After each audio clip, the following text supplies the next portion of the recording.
the mysterious death of Elisa Lam at the Cecil Hotel. In February 2013, the body of 21-year-old Elisa Lam was discovered in one of the rooftop water tanks of the Cecil Hotel in downtown Los Angeles, found only after guests complained about discolored water and low water pressure, leading maintenance workers to investigate and discover Elisa's naked body floating in the tank, where it had been decomposing for as long as 19 days, explaining the water complaints, but raising immediate questions about how she had gotten into the tank in the first place, why she was in there, how she had accessed the locked roof, how she had climbed into a water tank that required a ladder to reach and was difficult to enter even intentionally, and why her death was there in that specific tank, in that specific hotel, the Cecil Hotel, a location with such a dark history of violence, death, and serial killer associations that it had become infamous as one of Los Angeles' most sinister addresses, a place where Richard Ramirez, the Night Stalker, had stayed during his killing spree, where serial killer Jack Unterweger had stayed while murdering prostitutes, where countless suicides and deaths had occurred over decades of operating as Skid Row Flophouse, making the Cecil a location already heavy with death before Elisa Lam arrived, and making her death there feel less like random tragedy and more like the hotel claiming another victim, another life added to its grim tally. But what made Elisa Lam's death transcend typical mysterious death and become internet phenomenon, become the subject of endless speculation and investigation and conspiracy theories, was the elevator surveillance footage released by police showing Elisa's behavior shortly before her disappearance. 4 minutes of extremely strange activity where she enters the elevator, presses multiple buttons, stands in the corner, then steps in and out repeatedly, appears to be hiding from someone or something, gestures strangely with her hands as if communicating or performing some ritual, peers out into the hallway as if checking for someone, and exhibits behavior that seems either profoundly disturbed, influenced by drugs or mental illness, or terrified of something or someone that isn't visible in the footage, creating video that's deeply unsettling to watch, that has been analyzed frame by frame by thousands of internet sleuths, that has generated theories ranging from mental health crisis to paranormal activity to murder cover-up, making Elisa Lam's death a perfect storm of mysterious circumstances, disturbing footage, sinister location, and ambiguous official conclusion that leaves room for doubt, room for alternate theories, room for the suspicion that something more happened than the official explanation of accidental drowning, complicated by bipolar disorder, acknowledges, leaving Elisa Lam's death as it remains, over a decade later, officially explained but not definitively resolved, concluded by authorities but questioned by observers, understood as tragic accident by some and as unsolved mystery by others, with the elevator footage standing as permanent testament to her final known movements, to her apparent distress or confusion, to behavior that demands explanation but that resists simple interpretation, making her death one of the internet age's most discussed and debated mysterious deaths, one where video evidence exists but only deepens rather than resolves the mystery, where we can watch her but still don't understand what happened to her, where the footage creates as many questions as it answers, leaving Elisa Lam's death suspended between explanation and mystery, between mental health tragedy and something darker, between accident and possible foul play, between what the authorities concluded and what internet investigators continue to question, with the water tank and the elevator footage and the Cecil Hotel's dark history combining into a narrative that resists closure, that generates endless speculation, that transforms a young woman's tragic death into internet phenomenon, into true crime obsession, into mystery that persists despite official conclusions. Because the details don't quite fit. The behavior in the footage doesn't quite make sense. The access to the water tank seems too difficult. The circumstances seem too strange to be mere accident, leaving Elisa Lam's death as permanent question, permanent mystery, permanent tragedy that happened at the Cecil Hotel, in circumstances that remain disturbing, remain unexplained to many observers' satisfaction, remain the subject of documentaries and investigations, and endless internet discussion about what really happened to Elisa Lam. The official investigation concluded that Elisa's death was accidental drowning, with her bipolar disorder listed as a significant contributing factor. The coroner found no evidence of physical trauma, no signs of assault, no drugs or alcohol in her system beyond her prescribed psychiatric medications, which she appeared to have stopped taking regularly in the days or weeks before her death, based on toxicology showing lower than therapeutic levels. The conclusion was that Elisa, experiencing a mental health crisis possibly exacerbated by medication noncompliance, accessed the roof of the hotel, climbed into the water tank, perhaps seeking a place to hide, or perhaps in a confused state, not understanding the danger, and then couldn't get out once inside, dying of drowning with her body remaining undiscovered for up to 19 days until the water quality issues prompted investigation. This explanation accounts for the basic facts, but struggles with several logistical problems. The roof access should have been locked and alarmed, requiring either that Elisa found a way to bypass security, that the alarm wasn't functioning, or that she accessed the roof through a route that didn't trigger alarms.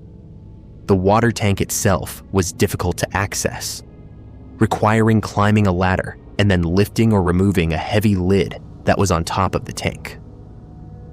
For someone in a mental health crisis to accomplish this alone seems challenging, though not impossible, particularly if adrenaline and altered mental state provided unusual strength or determination. The nakedness is explained as possibly resulting from paradoxical undressing, a phenomenon where hypothermic or confused individuals remove clothing. Though Elisa wouldn't have been hypothermic in Los Angeles in February, raising questions about whether this explanation applies. Alternatively, she might have undressed while in the tank for reasons related to her mental state, or her clothing might have come off during her time in the water. Her belongings, including clothing, were found on the roof near the tank, supporting the theory that she undressed before or while entering the tank. The elevator footage is what most troubles observers. Elisa's behavior seems extremely unusual. The repeated entering and exiting, the hiding in the corner, the strange hand gestures, the apparent fear or confusion. Mental health advocates note that this behavior is consistent with severe mental health crisis, possibly psychosis associated with bipolar disorder, particularly if she was unmedicated or experiencing a manic or mixed episode. The gestures might be response to hallucinations. The hiding might reflect paranoid delusions about being followed or threatened. The repeated button pressing might be compulsive behavior, or confusion about how the elevator operates. But other observers see the behavior as suggesting someone was pursuing her, that she was hiding from a real threat rather than from hallucinations, that her gestures might have been trying to signal distress to someone, that her behavior indicates genuine fear rather than psychotic episode. The fact that the elevator door stays open for extended periods during the footage, far longer than it should remain open, has sparked theories about someone holding it from outside the camera frame, though technical explanations suggest the elevator might have been malfunctioning or in service mode. The hotel's security measures and surveillance gaps are significant. The Cecil had cameras in some areas, but not others, creating blind spots where activity wouldn't be recorded. The roof access wasn't continuously monitored by camera, meaning we don't have footage of how Elisa accessed the roof, or how she got into the water tank. This absence of complete surveillance creates space for alternate theories. If we could see the roof access and water tank approach, many questions would be answered, but without that footage, we're left with speculation about how a young woman in crisis navigated security measures and accessed a location that should have been restricted. The timing of discovery is disturbing primarily because of the water complaints. Guests were unknowingly using water from a tank containing a decomposing body for up to 2 weeks before the body was found. This has no bearing on how Elisa died, but adds a macabre element that has contributed to the case's notoriety and to the Cecil Hotel's reputation as a cursed location. The internet investigation that emerged around the case represents one of the earliest examples of crowdsourced true crime investigation, with thousands of people analyzing the elevator footage frame by frame, researching Elisa's social media and blog posts, looking for clues about her mental state or her plans, developing theories about everything from serial killer involvement to paranormal activity, to government conspiracy to tuberculosis test coincidence. The last referring to the fact that a TB test is called Lam Elisa, sharing Elisa Lam's name reversed, which led to wild speculation about her death being connected to a tuberculosis outbreak near Skid Row, though this appears to be tragic coincidence rather than meaningful connection.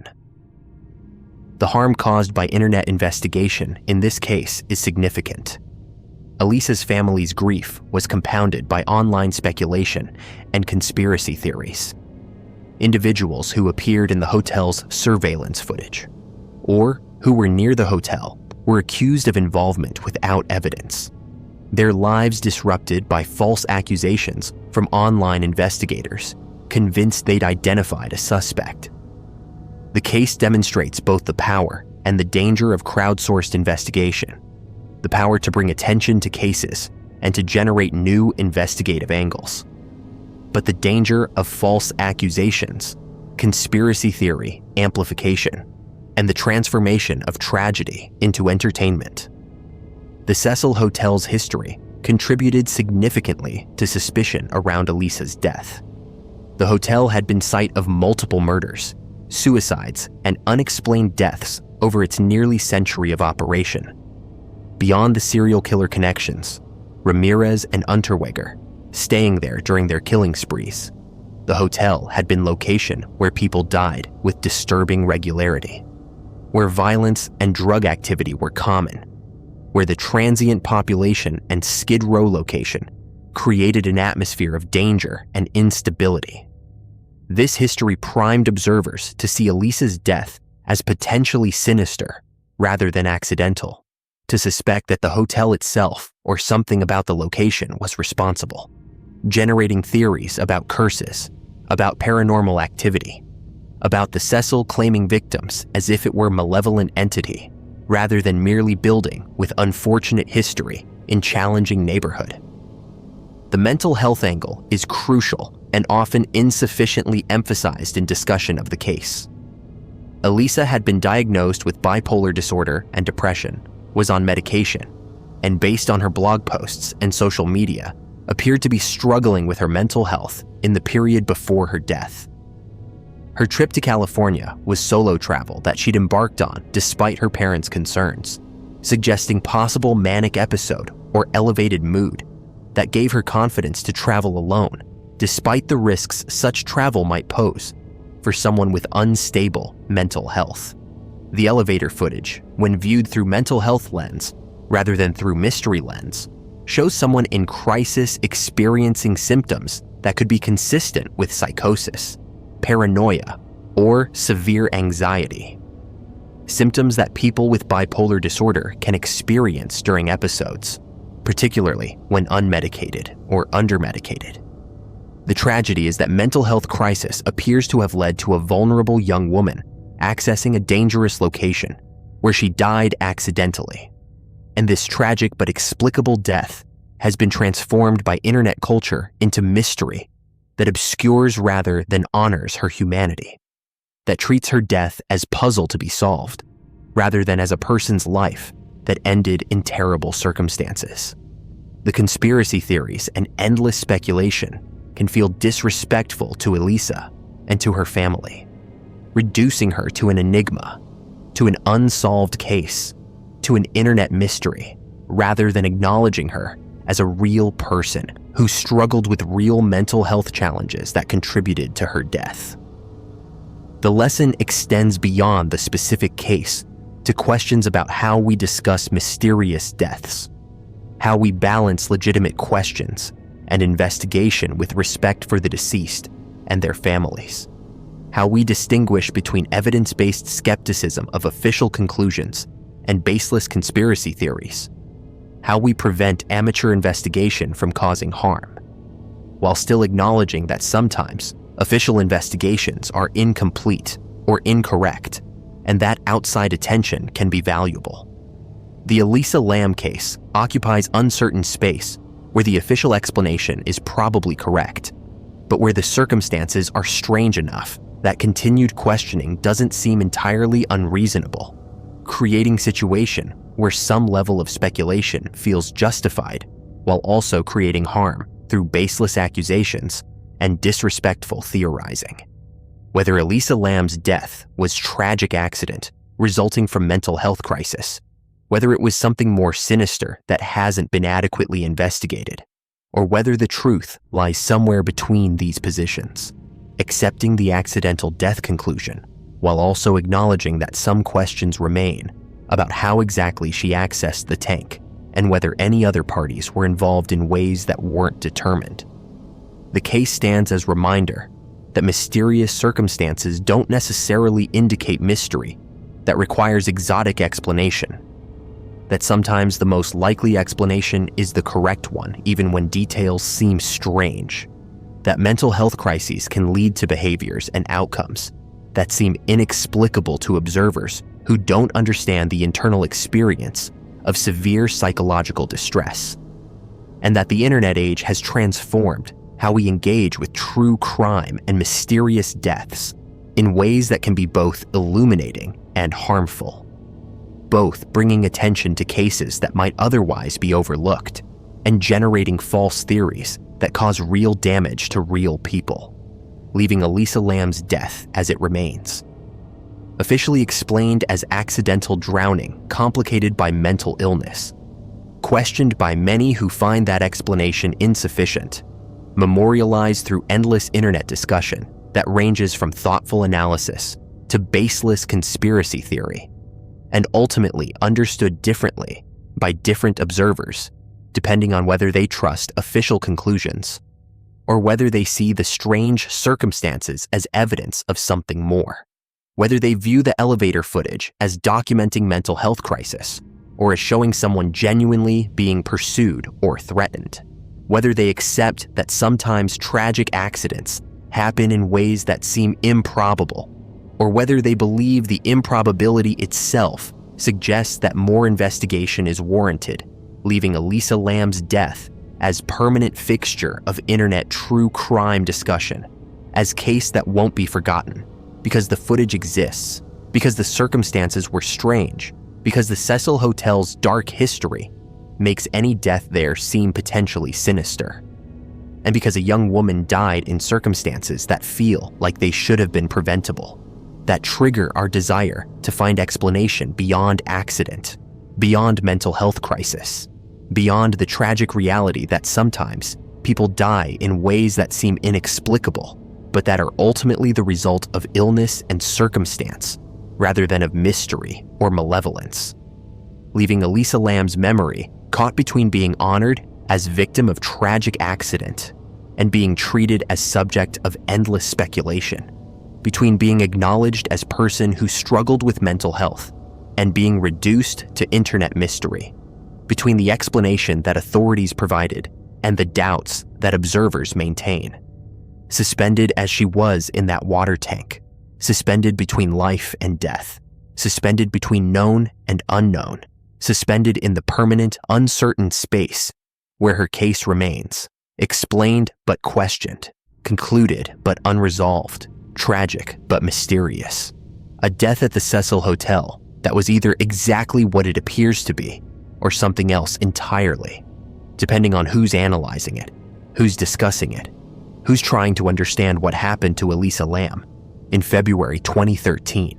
when she disappeared into the Cecil Hotel's dark history, when she climbed into a water tank for reasons we can only infer, when she died in circumstances that official investigation concluded were accidental.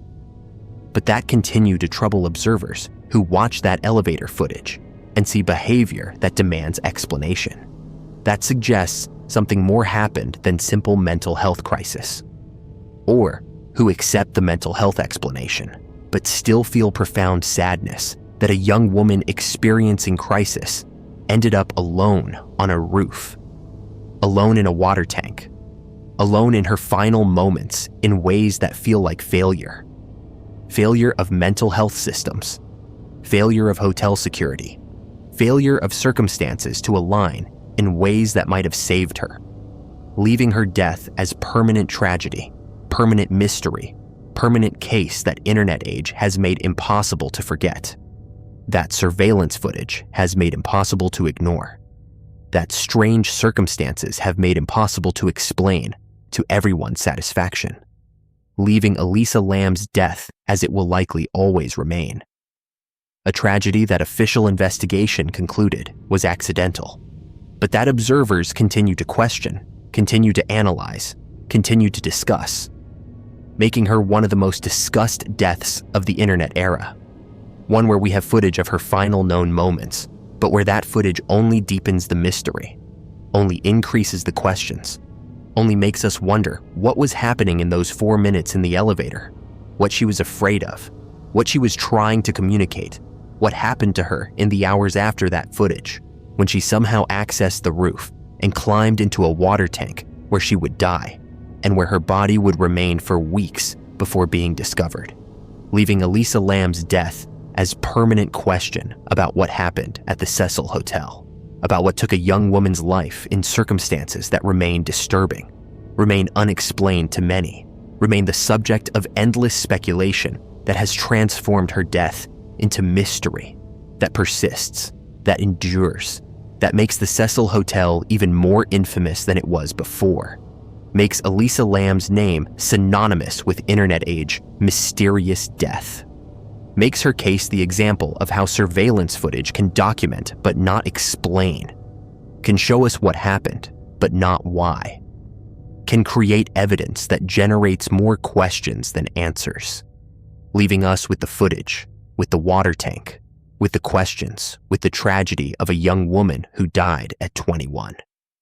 In circumstances that official investigation called accidental, but that continue to haunt observers who watch that elevator footage and feel that something more happened, something we're missing, something that the official conclusion doesn't capture, leaving Elisa Lam's death as permanent mystery, permanent tragedy, permanent case that remains unsettled despite official conclusions, that remains disturbing despite explanations, that remains the subject of speculation and discussion and endless analysis by people who watch that footage and ask what happened to Elisa Lam, why she behaved the way she did, how she ended up in that water tank, and whether the official explanation is sufficient or whether something more needs to be investigated, needs to be understood, needs to be explained before we can truly say we know what happened to Elisa Lam at the Cecil Hotel in February 2013,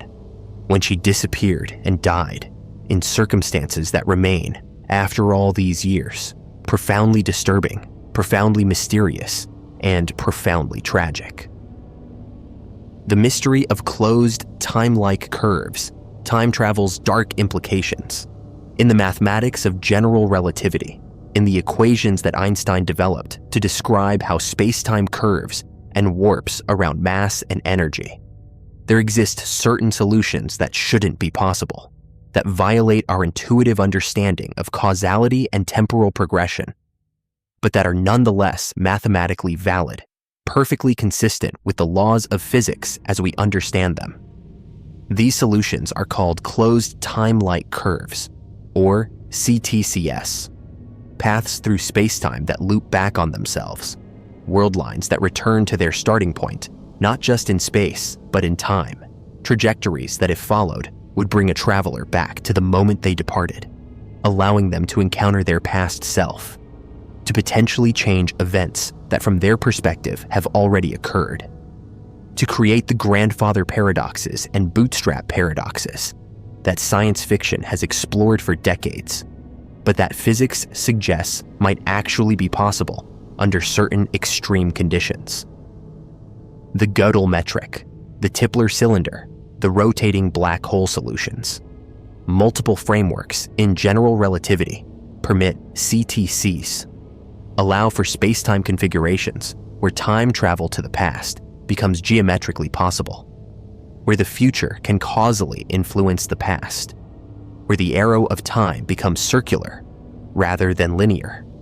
And this creates profound implications that go far beyond the romantic notion of visiting history or correcting mistakes, implications that suggest the universe might already contain time travelers, that causality as we understand it might be an illusion or approximation that breaks down under certain conditions, that free will and determinism achieve strange synthesis, where futures that already happened can still be changed, where the past isn't fixed but remains fluid and accessible, where the entire structure of temporal experience that we take for granted, the sense that past is immutable and future is open, might be fundamentally wrong, might be limited perception that fails to capture how time actually functions at the deepest level of physical law, leaving us to wonder whether CTCs remain purely mathematical curiosities that physical constraints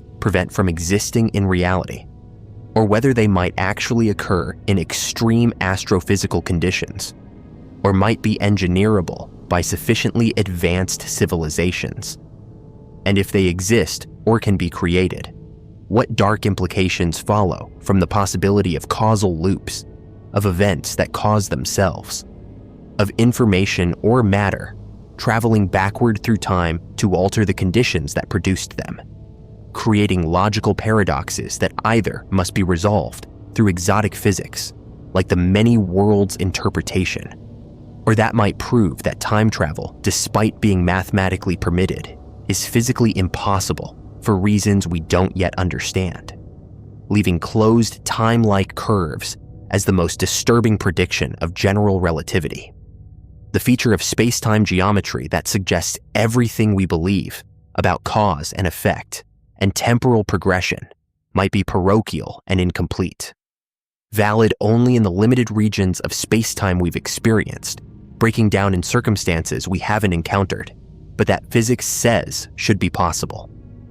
Waiting perhaps in the cores of rotating black holes, or in the wakes of infinitely long rotating cylinders, or in space-time configurations that advanced technology might create, waiting to demonstrate that time is not what we think it is, that the past remains accessible, that causality forms loops rather than chains, and that the implications of these facts are darker and stranger than science fiction has adequately explored, because fictional time travel assumes narrative coherence and resolution, assumes that paradoxes will be avoided or resolved through clever plotting, while actual closed time-like curves, as described by physics, suggest that reality might simply be paradoxical, might contain causal structures that violate logic, might permit situations where effects precede causes, and where the entire notion of temporal ordering becomes meaningless or ambiguous, leaving us uncertain whether we should hope that CTCs remain impossible despite mathematical permission, or whether their existence would reveal truths about reality's structure that are currently hidden from us by the limitations of our experience and our conception of how time must work. The mathematical foundation is solid. Kurt Gödel, Einstein's colleague at the Institute for Advanced Study, discovered in 1949 that the equations of general relativity permit a universe that rotates, and that in such a universe, closed time-like curves would exist, paths that loop back to their temporal starting point.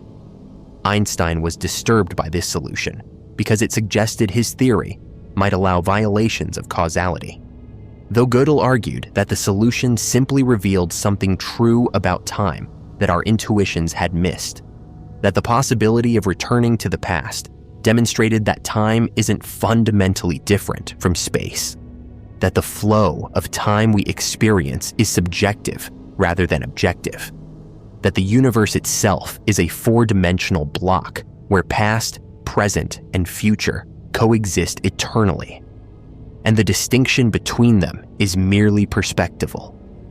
The Gödel universe doesn't match observations.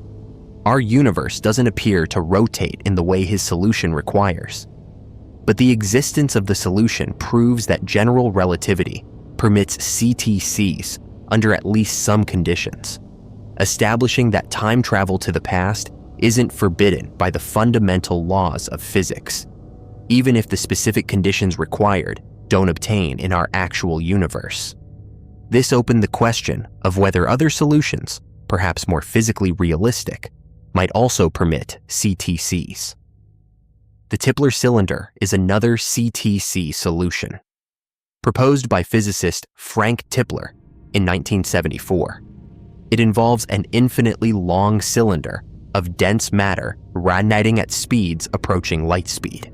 Space-time around such an object would be dragged into rotation by frame-dragging effects, and sufficiently close to the cylinder, this space-time rotation would become so extreme that closed time-like curves would form, allowing travelers who follow the appropriate paths around the cylinder to return to their temporal starting point.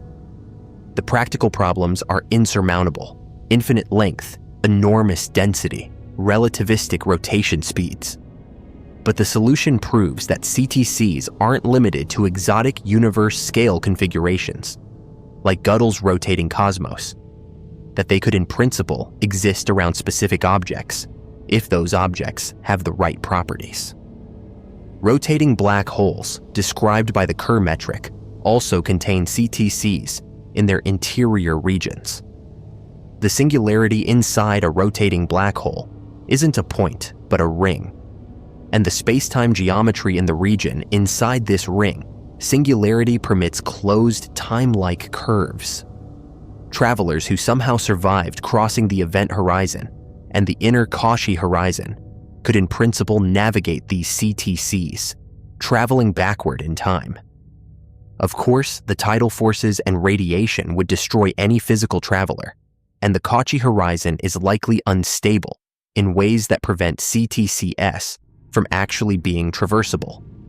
But the mathematical solution exists, demonstrating that CTCs aren't just exotic theoretical possibilities, but might exist inside astronomical objects that actually occur in nature, though in regions that are effectively inaccessible and almost certainly lethal.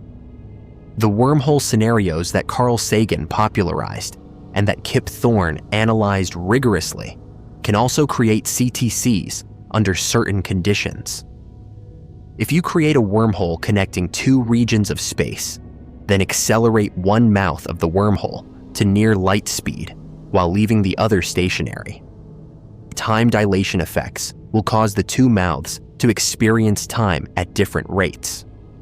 Eventually, the traveling mouth will be in the past relative to the stationary mouth, and traversing the wormhole would allow time travel to the past. The practical and theoretical problems are enormous. Wormholes require exotic matter with negative energy density to remain stable, and any attempt to create a CTC through wormhole manipulation might be prevented by quantum effects that destroy the wormhole, or by still unknown physical principles that forbid time machines, even when the mathematics allows them. But the possibility exists within known physics, demonstrating that time travel might be achievable through engineering, rather than requiring discovery of natural CTCs. The paradoxes are where the dark implications emerge. The grandfather paradox is most famous.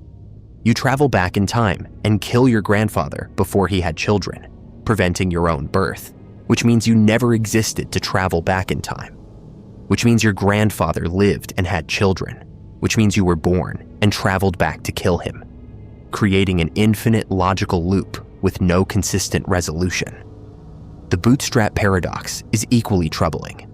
Information or objects that have no origin, that exist only because they were brought back from the future to the past, where they were eventually brought forward to the future. A book containing advanced physics brought back in time and given to a young scientist who studies it, makes the discoveries it contains, and eventually writes the very book that will be brought back to him.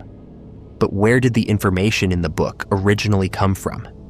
It exists in a causal loop with no external source, no creative origin, information that has always existed in the loop, but that was never actually created by anyone.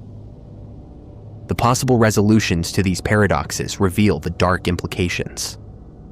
The Novikov self-consistency principle proposes that time travel is only possible if the actions of travelers don't create paradoxes, that the universe somehow enforces consistency, preventing any action that would alter the past in ways that contradict what already happened.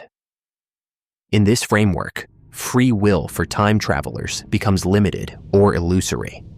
You can travel to the past, but you can't change it, because any action you attempt will turn out to have already been part of the history you remember, will be prevented or will fail, or will have unexpected consequences that preserve consistency. Your attempts to kill your grandfather will fail. The gun will jam, or you'll miss, or you'll kill the wrong person, or you'll discover the man you thought was your grandfather wasn't actually your biological ancestor. The universe conspires to maintain consistency, making the past effectively immutable, even when you're physically present in it. This resolution is dark because it implies predetermination, cosmic censorship of possibilities, a universe where certain actions are simply impossible, not because of lack of power or capability, but because they would violate causal consistency. It suggests that physics contains built-in constraints on action that operate at a level beyond human comprehension, that free will is limited by temporal consistency requirements that prevent paradox. You can travel in time, but you can't actually change anything, making the entire enterprise futile, making you a prisoner of consistency, even as you move through the timeline. The many worlds interpretation provides a different resolution. When you travel back and kill your grandfather, the universe splits. The timeline you came from continues to exist with you having been born and having traveled back. But your action creates a new branch, a parallel timeline where your grandfather dies and you're never born in that branch. The paradox is avoided because there are now two separate realities, and causal consistency is maintained within each, even though they're incompatible with each other. But this resolution is dark in different ways. It means you can never return to your origin timeline. That backward time travel is actually travel to parallel worlds, that you're irreversibly separated from everything you knew, exiled to a timeline where you might not exist, and where your actions have consequences you can't escape by returning home, because your home timeline is now permanently inaccessible. Exists in superposition state that you've decohered from through your time travel action. Another possibility is that quantum effects prevent CTCS from being traversable, even when they exist mathematically. Hawking proposed the chronology protection conjecture, suggesting that quantum mechanics contains principles that prevent time machines from being created, that whenever space-time configuration approaches creating a CTC, quantum vacuum fluctuations or other quantum processes generate diverging effects that prevent the CTC from forming or make it untraversable. The universe protects causality through quantum mechanisms we don't fully understand, ensuring that while CTCs might exist mathematically and might even form temporarily, they can never actually be used for time travel, preserving temporal ordering at the fundamental level. This is dark because it means the mathematics of general relativity permits time travel, but reality forbids it through additional constraints that we haven't discovered yet, that our understanding of physics is incomplete in ways that specifically relate to causality and temporal structure, that there are deep principles governing time that we're missing, that the universe has built-in protection against paradox that operates through mechanisms we don't comprehend. It means causality is more fundamental than space-time geometry, that there are laws beyond Einstein's equations that prevent the most disturbing implications of general relativity from being realized. If CTCs do exist and are traversable, if time travel to the past is physically possible, the implications extend beyond paradoxes to questions about the nature of time itself.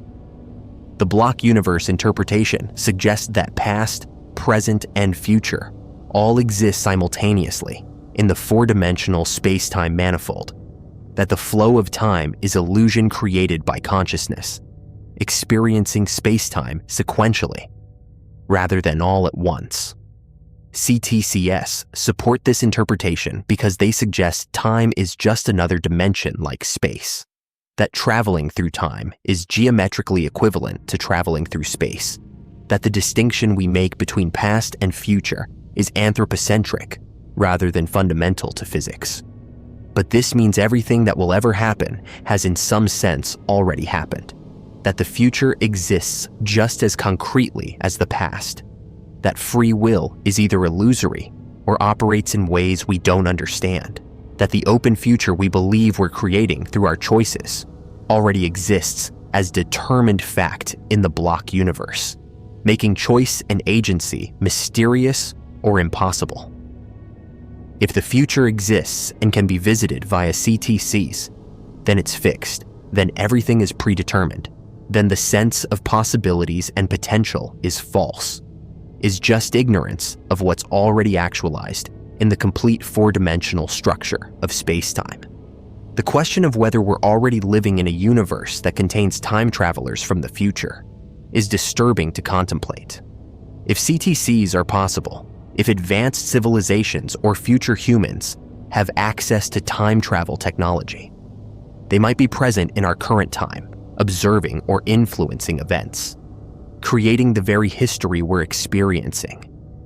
Every mysterious event, every unexplained phenomenon, every moment where causality seems ambiguous or where coincidences seem too perfect might involve time travelers ensuring certain outcomes, preventing certain disasters, guiding history along paths that lead to the futures they come from.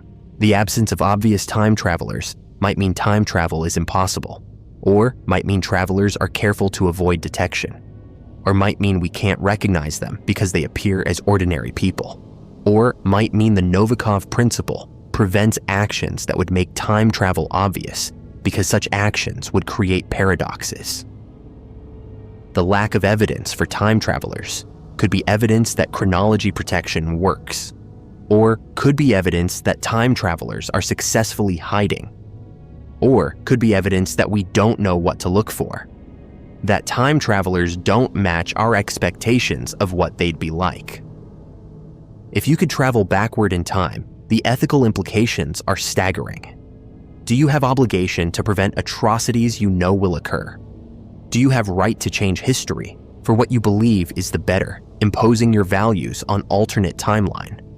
If you prevent a disaster, what unintended consequences ripple forward from that change? The people who would have been born in the original timeline won't exist in the altered one. People who wouldn't have existed in the original timeline will exist in the changed version.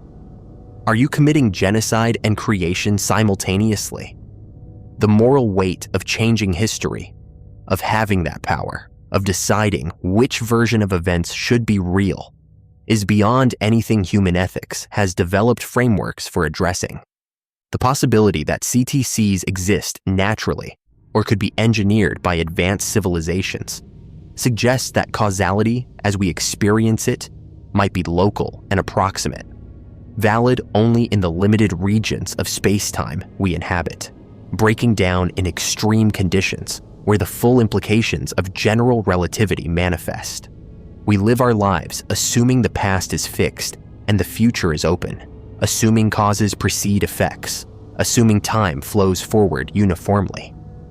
But physics suggests these assumptions might be wrong, might be convenient fictions that work only because we're far from CTCS, because we exist in regions of space-time where temporal ordering is clear and paradoxes don't arise? What happens if we encounter a region where time loops, where effects precede causes, where the comfortable assumptions break down? What happens to consciousness if it experiences nonlinear time, if it traverses a CTC and encounters its own past? Does identity remain coherent across causal loops? Can consciousness process experiencing events in order different from their causal sequence? The psychological implications of time travel might be as profound as the physical implications, might reveal that human consciousness is fundamentally adapted to linear time and can't function properly when that linearity is violated. Closed time-like curves represent the point where general relativity produces results so counterintuitive and so disturbing that even physicists who work with the mathematics regularly have divided opinions about what they mean. Some believe CTCs prove that time travel is possible, and we simply haven't discovered how to engineer it yet. Others believe CTCs prove that general relativity is incomplete, that a complete theory of quantum gravity will eliminate CTC solutions and restore causal sanity. Others believe CTCs are possible, but quantum chronology protection makes them untraversable. Others embrace the implications, accept that time might really be circular in some circumstances, that causality might really be looser than we thought, that the universe might really permit logical paradoxes and information that has no origin. The mathematics is clear. The implications are dark. The reality remains uncertain. Whether closed time-like curves exist only on paper, or whether they exist in physical reality, whether they could be engineered or discovered, whether they permit actual time travel, or whether quantum effects prevent their traversal, whether paradoxes are avoided through many worlds splitting, or through Novikov consistency, or through mechanisms we haven't discovered. These questions remain among the most profound in theoretical physics, among the most disturbing in their implications for causality and consciousness and free will and the nature of time itself, leaving us uncertain whether to hope that time travel remains impossible despite mathematical permission, or whether its possibility would reveal truths about reality's structure that would be worth the price of losing the comfortable fiction that time flows forward linearly, that the past is fixed and the future is open, that causality operates in the straightforward way our intuition suggests, when closed time-like curves whisper that maybe time is stranger than that. Maybe causality loops. Maybe the future influences the past. Maybe everything we think we know about temporal ordering is wrong, is local approximation, is convenient lie that works only because we're trapped in regions of space-time where time appears to flow linearly, where CTCs don't exist or can't be accessed, leaving us with equations that permit time travel and with universe that might or might not allow what the equations describe, with dark implications that follow from the possibility that we could travel backward, could encounter our past selves, could create paradoxes that either can't be resolved, or that resolve in ways that violate everything we believe about choice and causality, and the forward flow of time that we've assumed was fundamental. But that general relativity suggests is merely typical, merely the pattern we experience in our corner of space-time. Maybe breaking down elsewhere, maybe breaking down in conditions we could create if we understood enough, maybe already breaking down in astronomical objects we can't directly observe, in the interiors of rotating black holes where CTCs might actually exist, where time loops back on itself, where cause and effect become circular, where the dark implications of closed time-like curves stop being theoretical and become actual features of reality. Features that, if we ever access them or encounter them, would force us to confront that time is not what we thought, that causality is not what we assumed, that the universe permits loops and paradoxes and time travel and all the disturbing implications that follow. leaving us hoping perhaps that chronology protection works, that quantum effects prevent CTCs from being traversable, that the universe protects itself from paradox, that time travel remains impossible despite being mathematically permitted. Because the alternative, that we could actually travel backward, actually change the past, actually create the paradoxes that break logic and causality, is darker than most science fiction has explored, is implication of general relativity that even physicists who work with the mathematics every day sometimes wish wasn't there. Wish could be eliminated by additional physics we haven't discovered yet. Wish would turn out to be mathematical artifact rather than physical possibility. But that remains in the equations, remains as prediction of our best theory of space-time and gravity, remains as the dark secret at the heart of general relativity. The disturbing implication that time might not be what we think it is, that closed time-like curves might actually exist, and that if they do, everything we believe about causality and temporal progression and the impossibility of changing the past might be wrong, might be limited perspective, might be comfortable illusion that shatters when confronted with the full implications of physics, with the loops and paradoxes and time travel that general relativity permits, that mathematics describes, that reality might actually contain. Waiting perhaps in extreme conditions we haven't encountered, waiting perhaps to be discovered or engineered, waiting to prove that time is circular, that causality loops, that the dark implications of closed time-like curves are not just abstract mathematical curiosities, but actual features of the universe we inhabit, features we simply haven't accessed yet because we lack the technology, or because we exist far from the extreme conditions where space-time's curvature permits the impossible, permits the past to be reached from the future, permits time travel and all its paradoxes and all its dark implications for everything we think we know about. How reality works and how time flows, and whether the past can be changed, and whether the future already exists, and whether free will is possible if causality forms loops instead of chains, leaving closed time-like curves as the most disturbing feature of our best physics.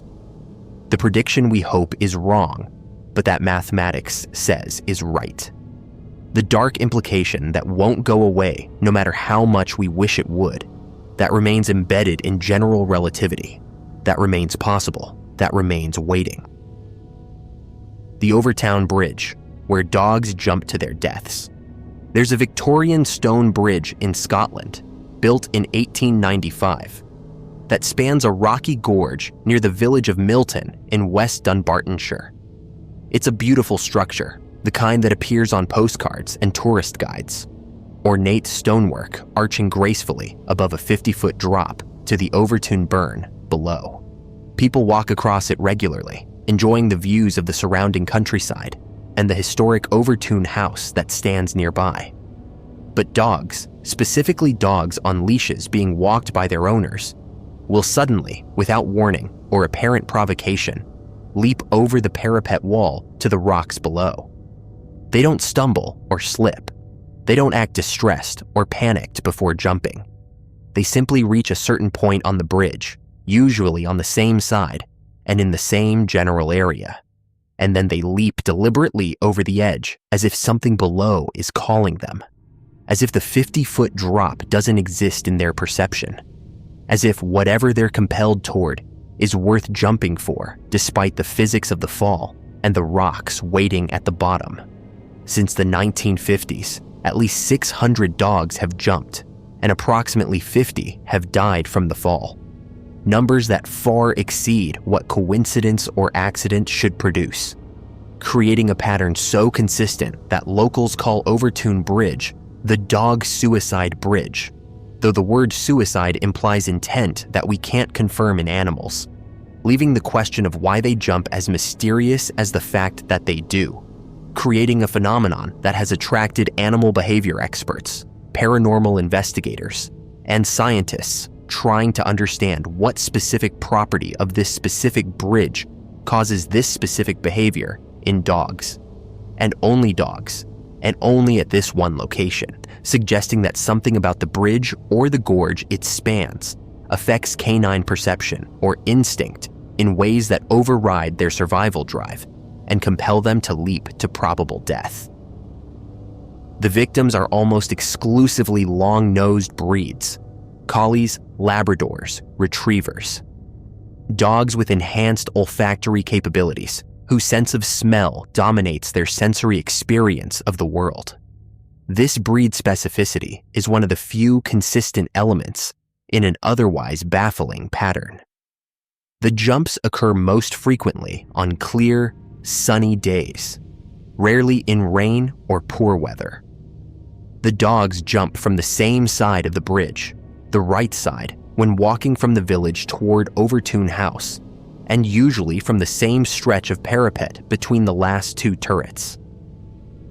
These consistencies suggest environmental factors, rather than random psychological breakdown or individual dog pathology. Something about this location, these conditions, this specific stretch of stonework, triggers behavior that appears suicidal, but that might more accurately be described as compulsion toward something the dog perceives below that overrides every instinct to avoid the obviously dangerous leap. Witnesses describe the behavior as sudden and absolute.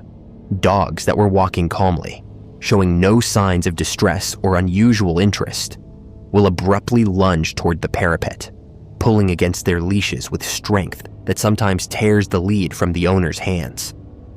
In cases where owners manage to hold them back, the dogs struggle violently, fixated on getting over the wall, exhibiting single-minded determination that's deeply uncharacteristic of normal canine behavior. Dogs are generally cautious about heights and drops. They don't typically leap from positions where they can't see a safe landing. Yet at Overtoun Bridge, this caution evaporates, replaced by overwhelming compulsion to jump that's so powerful it overrides millions of years of evolved survival instinct. The few dogs that have survived the fall and been brought back onto the bridge have attempted to jump again immediately, suggesting that whatever they perceive below isn't eliminated by experiencing the fall, by the pain and trauma that should create strong negative associations with the location. Instead, the compulsion persists, indicating that it's not curiosity about the gorge that can be satisfied by investigation, but rather an ongoing perception or stimulus that continues to affect the dog's behavior, regardless of previous experience. The scientific explanation that has gained most traction involves scent. The gorge below the bridge is home to a population of minks and possibly other small mammals whose scent glands produce pungent territorial markings. The theory holds that dogs with strong scenting ability detect these smells as they walk across the bridge, and the combination of the scent's intensity, the height providing optimal scent dispersal on updrafts from the gorge, and the dog's predatory instincts creates an overwhelming urge to pursue the perceived prey. The dogs aren't committing suicide. They're reacting to what they interpret as huntable prey directly below them, not recognizing or not processing the danger of the 50-foot fall because their olfactory drive has completely dominated their decision-making. This explanation accounts for the breed specificity. Long-nosed breeds with enhanced scenting ability would be more susceptible to olfactory compulsion than short-nosed breeds. It explains why clear days see more incidents. Wind and weather conditions affect scent dispersal, and optimal conditions might create particularly strong scent corridors, rising from the gorge. It explains the location specificity. The right side of the bridge might be where updrafts carry scent most strongly, where the particular geometry of the gorge and the bridge's orientation creates a scent column that affects passing dogs. But this explanation struggles with certain elements. Dogs encounter prey scent constantly, including scents from animals. In positions they can't reach, or in directions that would be dangerous to pursue. Urban dogs smell squirrels in trees, rats in walls, prey animals across busy roads, and while they might show interest or pull toward the scent, they don't typically attempt suicidal leaps to reach it. The fact that Overtoun bridge dogs override not just leash restraint, but also the visual evidence of a deadly drop suggests something more profound than normal prey drive, response to scent. And the absolute nature of the compulsion, the way it completely overrides everything else in the dog's awareness, seems excessive even for scent-driven hunting breeds. The paranormal explanations focus on the bridge and the surrounding area's history and reputation. Overtoun House, which the bridge leads to, has its own dark history involving a tragic death in 1994, when a man killed his infant son, claiming the child was possessed by the devil, before attempting to kill himself by jumping from the house. The combination of this recent tragedy and older local legends about the area being haunted or cursed creates a framework where the bridge might be seen as a location where dimensional boundaries thin, where entities might influence or lure animals, where energy or forces that affect sensitive beings like dogs create the compulsion to jump. In this interpretation, dogs are responding not to physical scent, but to spiritual or dimensional stimuli that humans can't perceive, but that animals detect through senses we don't fully understand. The compulsion would be analogous to how dogs sometimes react to nothing, barking at empty corners, refusing to enter certain rooms, behaving as if they perceive presences that humans don't register. At Overtoun Bridge, whatever dogs perceive would be powerful enough not just to disturb them, but to compel them to jump, to override survival instinct in pursuit of or escape from something that exists in layers of reality we can't access. The Celtic history of the region includes legends about thin places where the barrier between the mortal world and the other world is permeable. Overtoun, the area's name, comes from Gaelic and relates to streams and water, elements traditionally associated with transitions and thresholds in Celtic mythology. If the gorge and bridge occupy a thin place, dogs might perceive entities or realms that appear to be accessible by jumping, might see something below that looks like safe ground or open space because it exists dimensionally adjacent to the physical gorge, creating a visual/perceptual mismatch where the dog's sensory input shows them something jumpable while physics shows them a lethal drop. Acoustic explanations have been proposed involving infrasound or ultrasound that humans can't hear, but that dogs detect. If the bridge's structure, the wind moving through the gorge, and the water below combine to create specific frequencies that affect canine hearing, this might produce distress or disorientation that manifest as the jumping behavior. But this theory struggles with why distress would manifest as jumping in a specific direction rather than as general panic or retreat, and why dogs would consistently jump toward rather than away from a distressing sound source. Magnetic field anomalies are occasionally suggested, proposing that unusual magnetic characteristics in the gorge's geology might affect dog navigation or sensory processing. Dogs use magnetic field sensing for navigation, and disruption to this sense might create disorientation that manifests as the jump behavior. However, magnetic sensitivity in dogs is subtle and generally used for orientation over distances, rather than for immediate navigation, making it unlikely that field anomalies would create such dramatic behavioral changes. The veterinary and animal behavior experts who've studied Overtoun bridge jumpers haven't identified any common pathology or condition among the dogs beyond the breed correlation. They weren't ill, weren't showing signs of neurological problems, weren't on medications or exhibiting other behavioral issues. They were, by all accounts, normal healthy dogs until the moment they reached that specific stretch of bridge and suddenly weren't. Suddenly became animals willing to jump 50 feet to rocks because something overrode every instinct and training and bond with their owners, compelled them toward the edge with force that couldn't be reasoned with or restrained against.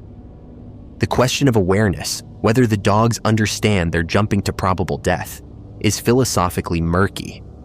We can't know what a dog comprehends about height and falling and mortality. It's possible they perceive the drop, but simply don't process it as dangerous because whatever they're pursuing or fleeing dominates their decision-making completely. It's possible they don't perceive the drop accurately, that the visual processing or the scent or the whatever they're experiencing creates a distorted perception where they believe they're jumping to accessible ground. Or it's possible they perceive everything accurately. But the compulsion is so overwhelming that they jump despite knowing the danger. Not because they want to die, but because whatever is compelling them is more powerful than their fear of death. The owners are left traumatized, watching their beloved pets suddenly transform from companionable animals into creatures possessed by incomprehensible compulsion, pulling free or leaping despite restraint, falling to the rocks while the owner stands helpless on the bridge, unable to prevent or understand what just happened. Many have described feeling that their dog was called by something, that the jump wasn't impulsive, but rather a response to something the dog perceived that the owner couldn't sense. The grief is compounded by the mystery. If your dog had been hit by a car or died of illness, there's tragedy but comprehension.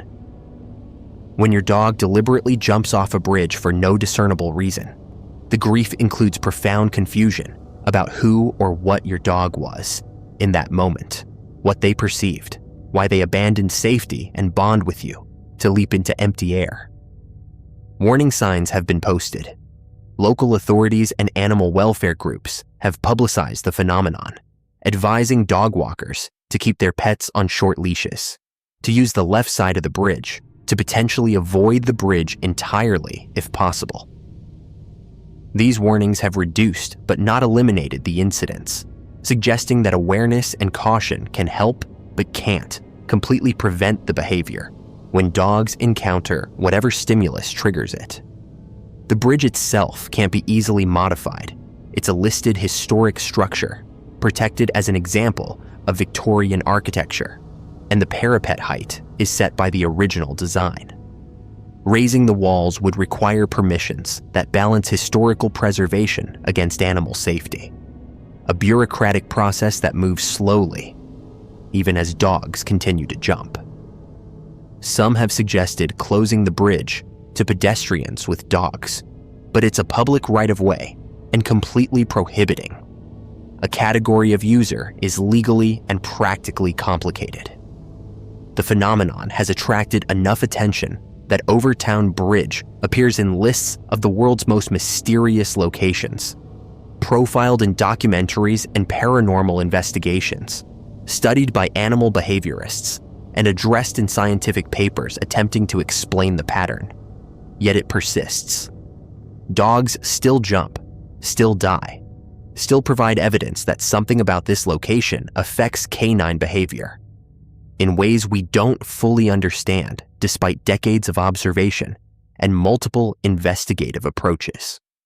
Whether the explanation is ultimately mundane, a peculiarity of scent dispersal that creates overwhelming olfactory stimulus that dogs can't resist pursuing, or whether it involves elements we don't fully grasp about animal perception, about how dogs sense aspects of reality that humans miss, about dimensional thin places or acoustic or magnetic effects that science hasn't properly characterized.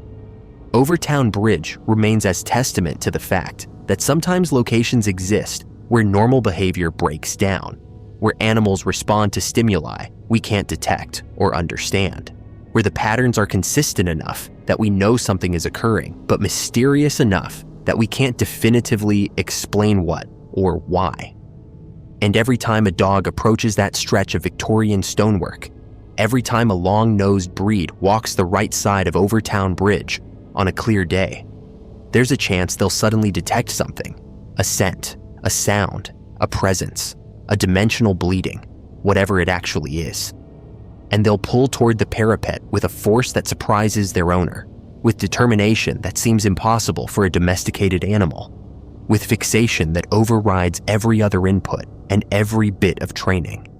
And they'll leap over the edge toward the rocks 50 feet below, toward whatever they perceive that we cannot, toward death, or toward something they believe is worth dying to reach, leaving their owners traumatized and confused on the bridge above, leaving investigators and scientists with another data point in a pattern they still can't explain, leaving Overtoun Bridge standing as it has stood for over a century, beautiful and historic and inexplicably deadly to dogs who walk across it, who encounter whatever is there that calls to them, that compels them to jump, that creates behavior so consistent across hundreds of animals over decades that we know it's real, even though we still don't know why, still don't know what dogs perceive that we miss, still don't know whether the answer is in biology or physics or dimensions we don't normally access.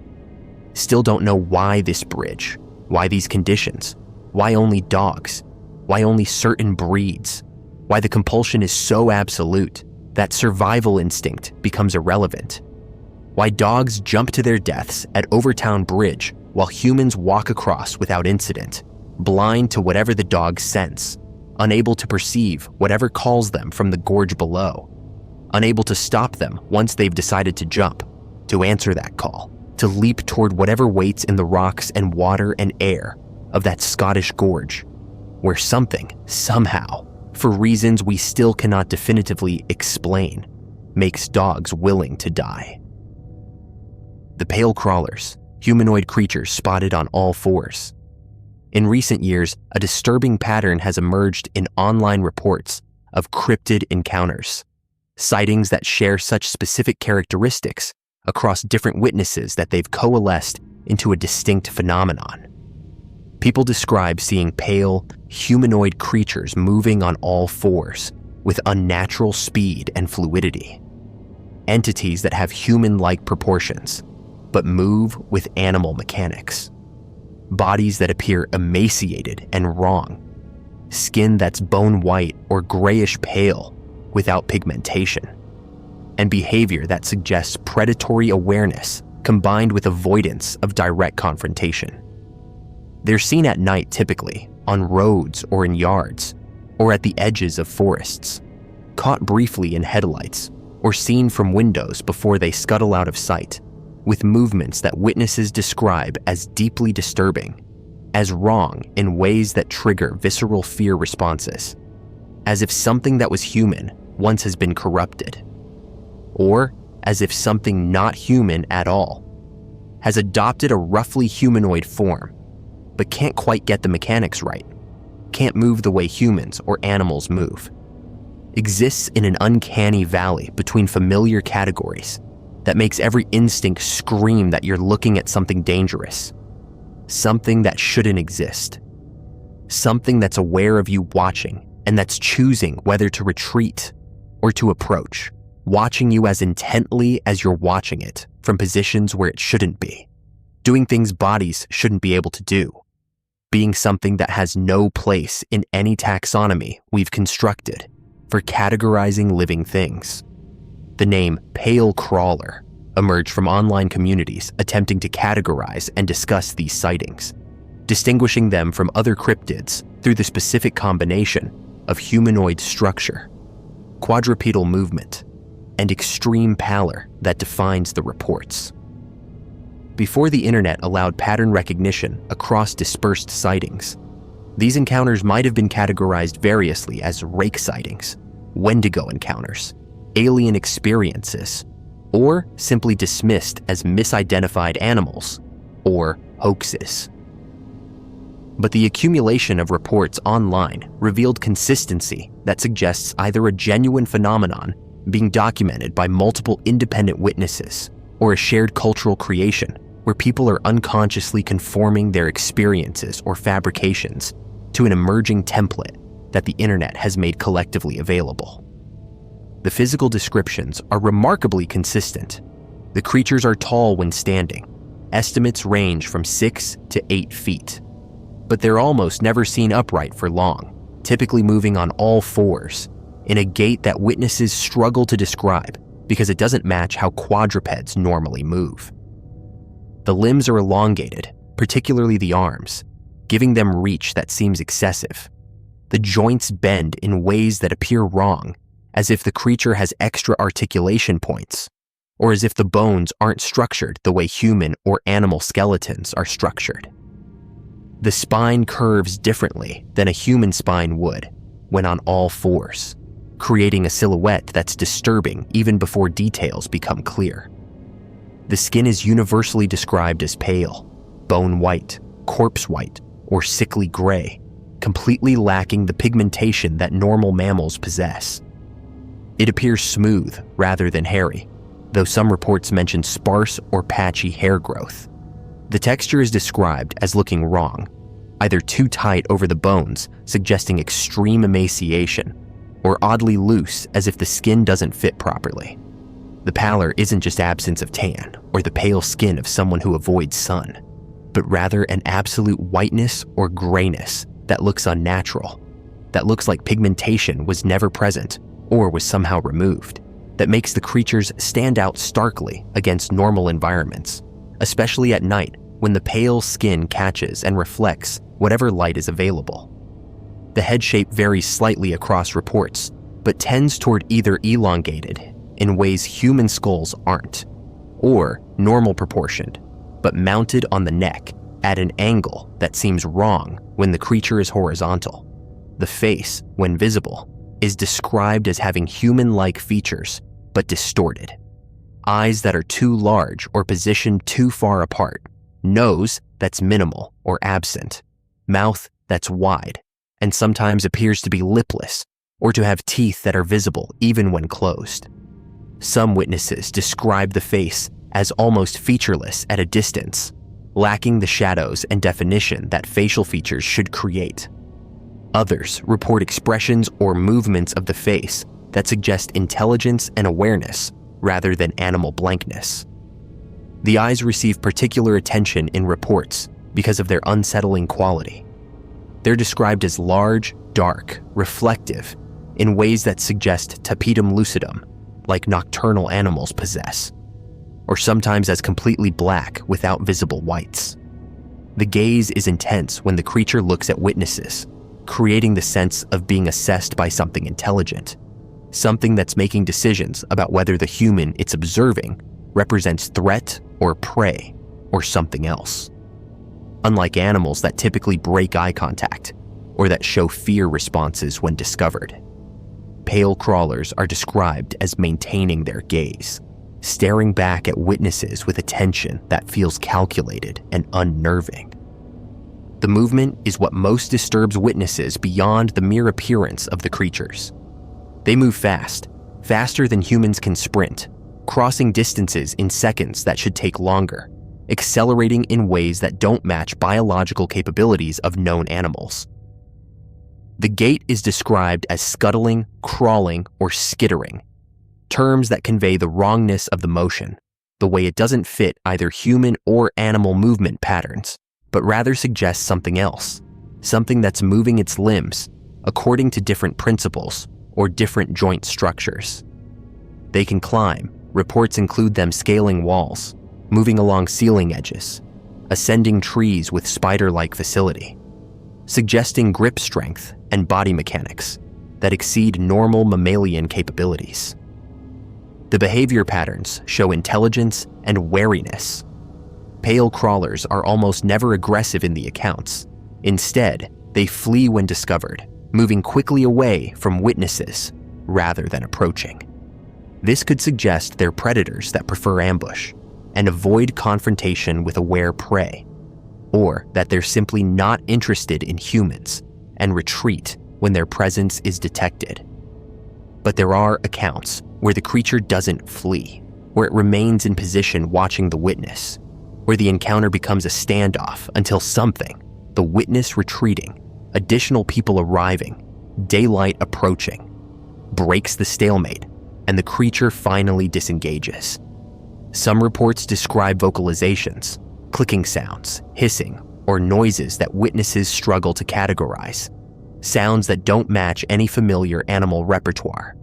Others report complete silence, creatures that move without sound despite their speed and the surfaces they're traversing, suggesting either evolved stealth capabilities or, more disturbingly, that they're not entirely physical, that they're manifesting in ways that don't create the normal acoustic signatures that moving bodies should produce.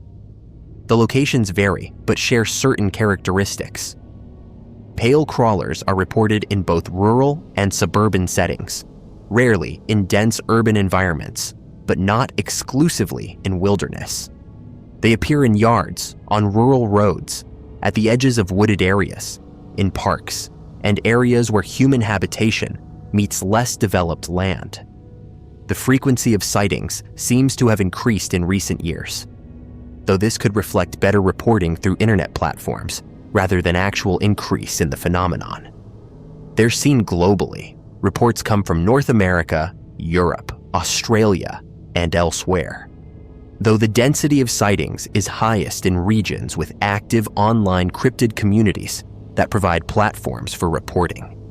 The time of encounters is almost universally nighttime, typically late night or pre-dawn hours when human activity is minimal.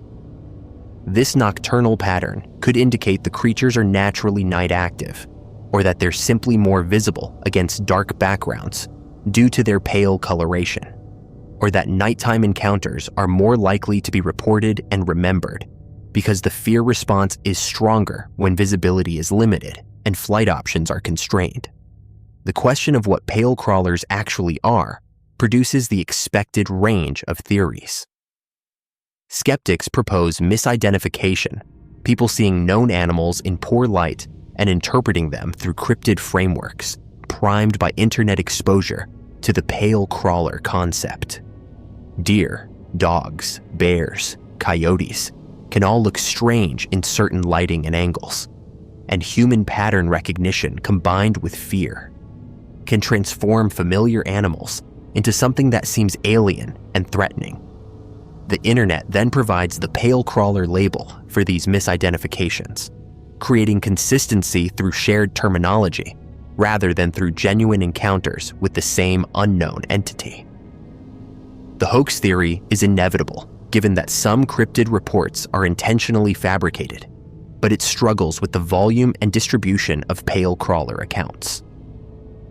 Unless there's a coordinated hoax network spanning multiple continents, most reports would have to be independent fabrications that coincidentally match the same template. Possible, but requiring either remarkable coincidence or widespread knowledge of the pale crawler concept before the fabrication occurs, which would make it less hoax and more collaborative fiction that people are pretending is real. The biological cryptid interpretation proposes that pale crawlers are undiscovered species, possibly severely mutated or diseased individuals of known species, or relict populations of hominids that have developed unusual characteristics through isolation. Albinism or other pigmentation disorders could explain the pallor. Diseases like mange could explain the skin appearance, and neurological or skeletal abnormalities could explain the unusual gait. But this requires these afflictions to appear consistently across different animals in different locations, producing similar appearance and behavior, which seems unlikely unless there's an environmental factor causing the same mutations globally. And it doesn't explain the reported speed and agility, which would be reduced rather than enhanced in diseased or malnourished animals. The interdimensional or supernatural theories propose that pale crawlers aren't biological entities, but rather manifestations from other realities, spirits or demons taking physical form, or creatures that exist partially in our dimension and partially elsewhere, which would explain their ability to appear and disappear, to move in ways that violate normal physics, and to produce the profound sense of wrongness that witnesses report. In this framework, they're scouts or observers from elsewhere, entities that monitor or interact with our reality for purposes we can't comprehend, using forms that approximate human or animal shape, but that reveal their alien nature through the uncanny wrongness of their appearance and movement. The connection to indigenous legends like the Wendigo, skinwalkers, or other shape-shifting malevolent entities is frequently noted. These traditional narratives describe humanoid creatures that are cursed or transformed humans, beings that are no longer human, but that retain humanoid form, entities associated with cannibalism, predation, and violation of natural and moral laws. The Pale Crawler could be modern encounters with whatever these legends describe. Traditional entities persisting into the present and being documented now through internet platforms rather than through oral tradition. The psychological and cultural theory suggests pale crawlers are archetypal manifestations, expressions of primal fears about predation, disease, corruption of human form, and the uncanny. The specific details, the pallor suggesting death or disease, the quadrupedal movement suggesting regression from humanity, the elongated limbs and wrong proportions creating uncanny valley response, are all elements that trigger deep psychological unease. The internet allows these archetypal fears to be shared and elaborated collectively, creating a contemporary monster that fulfills the same cultural function that Wendigos and werewolves and other transformation creatures have fulfilled historically. What's indisputable is that people are reporting these encounters, that the reports share specific consistent characteristics despite coming from geographically dispersed witnesses, and that the phenomenon has achieved enough recognition that pale crawler is now an established category in cryptozoology and paranormal communities. Whether these reports document encounters with a genuine unknown entity, whether they represent misidentifications interpreted through a cultural lens that's been shaped by internet sharing of the concept, whether they're psychological experiences manifesting as external perception, or whether they're some combination of real phenomenon and cultural elaboration, the pale crawler has entered the catalog of contemporary cryptids. For witnesses who report seeing them, the experience is profoundly disturbing. The combination of humanoid intelligence suggested by the gaze and behavior, the animal movement patterns that feel wrong, the physical impossibility of some of the reported feats, and the visceral fear response that encountering them produces, creates lasting psychological impact.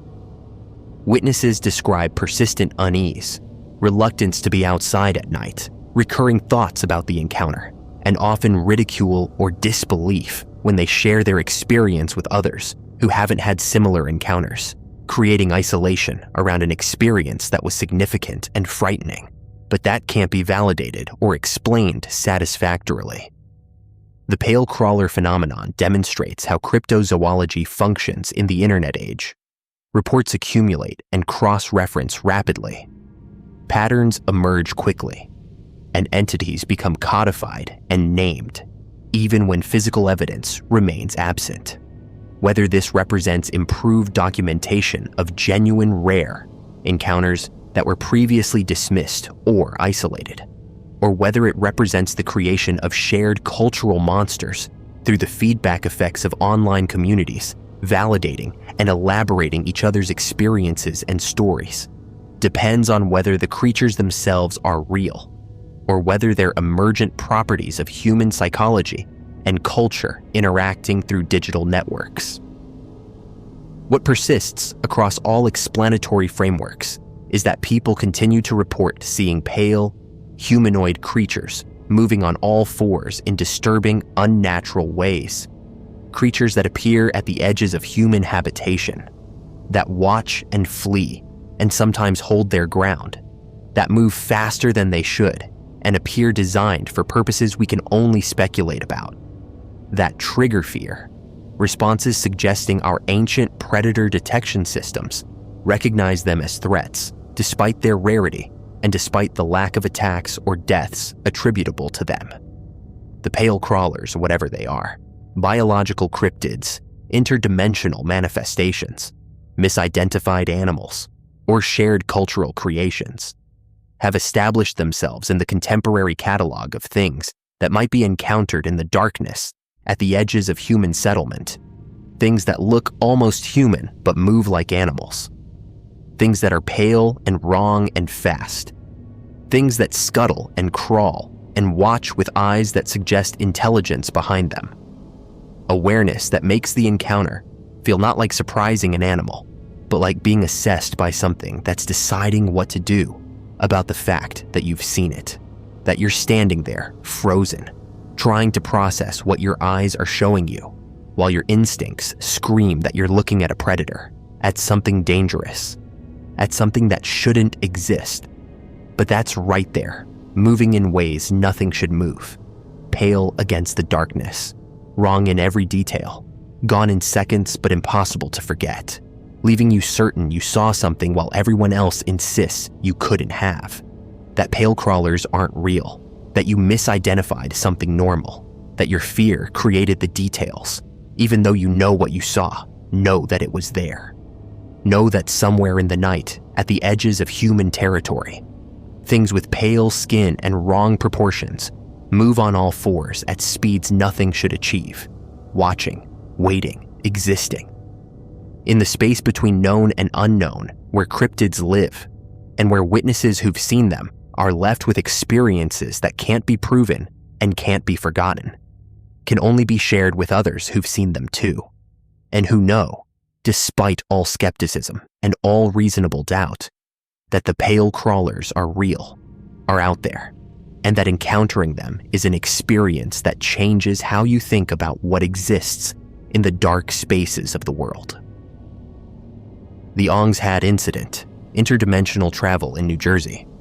In the Pine Barrens of New Jersey, in a location called Ong's Hat, a real place name that appears on historical maps, but that refers to nothing more than a small clearing in the dense forest. There allegedly existed in the 1970s and 80s a commune of scientists, mystics, and alternative researchers who weren't just exploring consciousness or experimenting with psychedelics like so many other countercultural groups of that era, but who actually achieved something extraordinary, something that would justify every paranoid fear about suppressed technology and hidden breakthroughs. According to documents that began circulating in the early internet in the 1990s, this group called the Institute for Chaos Studies and Imaginal Yoga developed technology combining quantum physics, chaos theory, and ancient consciousness techniques to create what they called the egg, a sensory deprivation chamber enhanced with electromagnetic fields and meditation practices that could shift human consciousness between parallel dimensions, allowing travelers to physically move between alternate realities, to explore versions of Earth where history had unfolded differently, where other choices had been made, where parallel versions of themselves lived parallel lives. The researchers allegedly succeeded in not just perceiving these alternate dimensions, but in actually traveling to them, documenting their journeys, bringing back artifacts and information from realities adjacent to our own. Then in 1984, according to the narrative, government agencies discovered what was happening at Ong's Hat, raided the facility, confiscated the technology, disappeared the researchers, and suppressed all evidence that the experiments had occurred, leaving only fragmentary documents that found their way onto early internet bulletin boards and websites, documents that read like academic papers and first-hand accounts, but that have no verifiable authors, no institutional affiliations that can be confirmed, no physical evidence supporting their extraordinary claims, creating one of the first major alternate reality games, or one of the most thoroughly suppressed scientific breakthroughs in modern history, leaving investigators divided between those who believe Ong's Hat represents genuine interdimensional travel technology that was successfully concealed by authorities, and those who believe it represents sophisticated collaborative fiction, an early internet experiment in transmedia storytelling that was so effective at blurring the boundaries between fact and fiction that decades later, people still can't definitively determine whether any of it was real. The core document is Ong's Hat, Gateway to the Dimensions, allegedly authored by someone named Joseph Metheny, but attributed in the narrative to various researchers associated with the Institute. The text describes in remarkable detail the theoretical foundations of the dimensional travel technology, explaining how quantum mechanics allows for multiple parallel universes, how consciousness interfaces with quantum probability, how specific combinations of meditation techniques and electromagnetic stimulation could enable consciousness to navigate between quantum branches, allowing the subject to physically transition between parallel worlds. The writing has academic veneer, citations to real physics papers, references to chaos theory and consciousness research, technical diagrams and equations that creates impression of serious scientific work rather than obvious fiction. The document describes the egg as a spherical chamber where subjects would enter into deep meditative states while being exposed to carefully calibrated electromagnetic fields. The combination of sensory deprivation, consciousness techniques derived from various mystical traditions, and quantum-level electromagnetic effects would supposedly allow consciousness to decouple from its default dimensional attachment, to perceive the quantum branching that constantly occurs, to select alternate branches and shift awareness, and eventually physical presence into those alternate realities.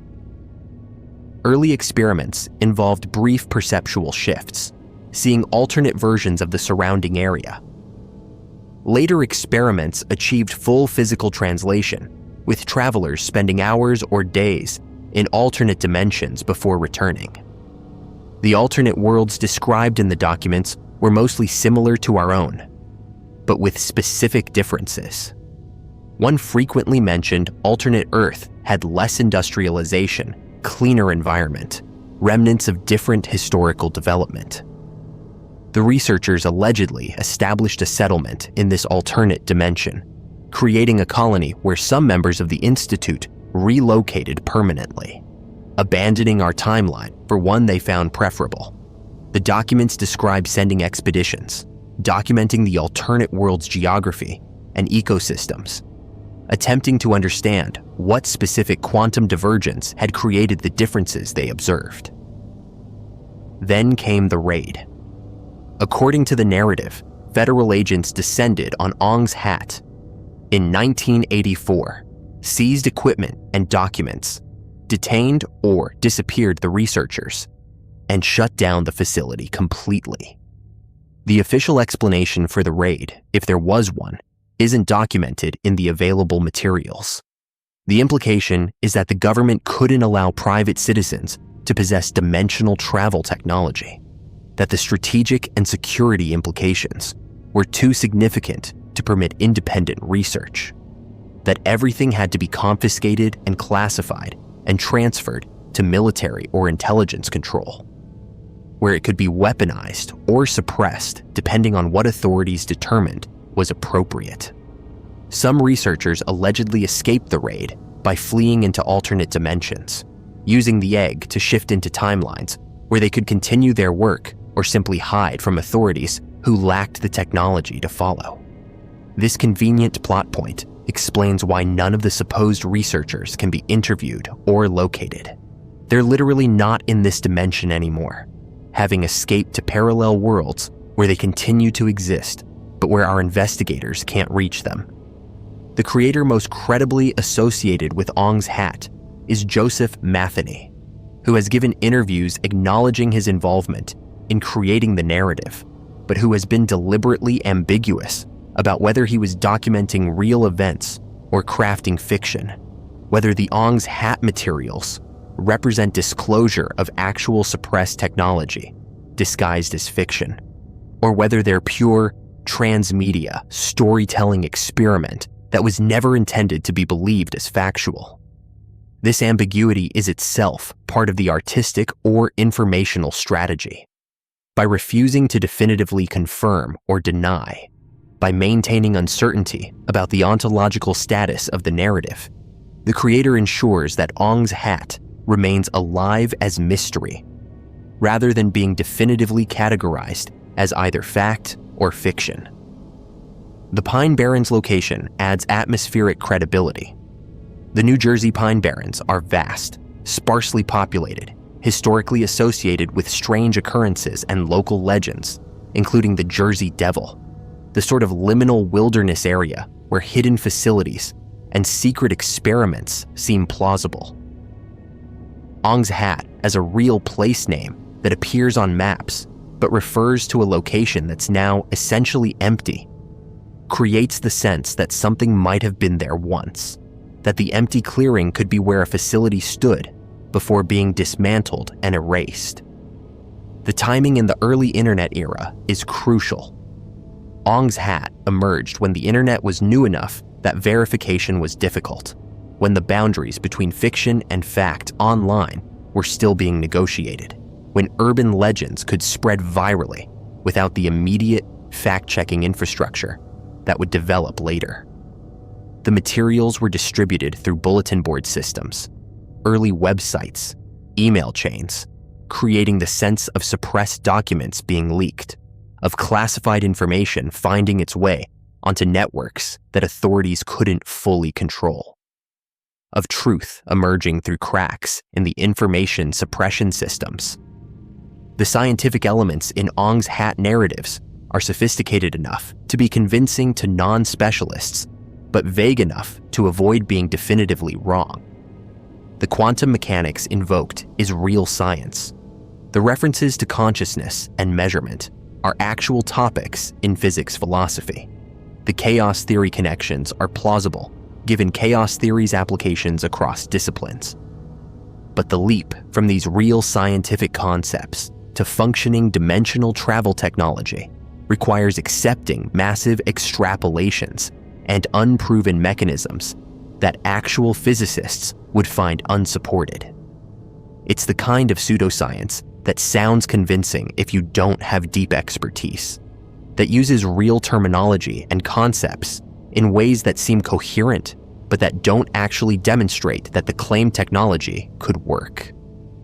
The comparison to the Philadelphia experiment is inevitable. Both involve alleged secret experiments achieving extraordinary physics breakthroughs with disastrous or suppressed outcomes. Both lack contemporaneous documentation. Both feature government cover-ups that supposedly eliminated all evidence. Both persist as legends despite absence of verification. The pattern suggests either that secret research into exotic physics regularly occurs and regularly gets suppressed, or that this narrative template is appealing and gets replicated across different stories that are all essentially fictional variations on the same conspiratorial theme.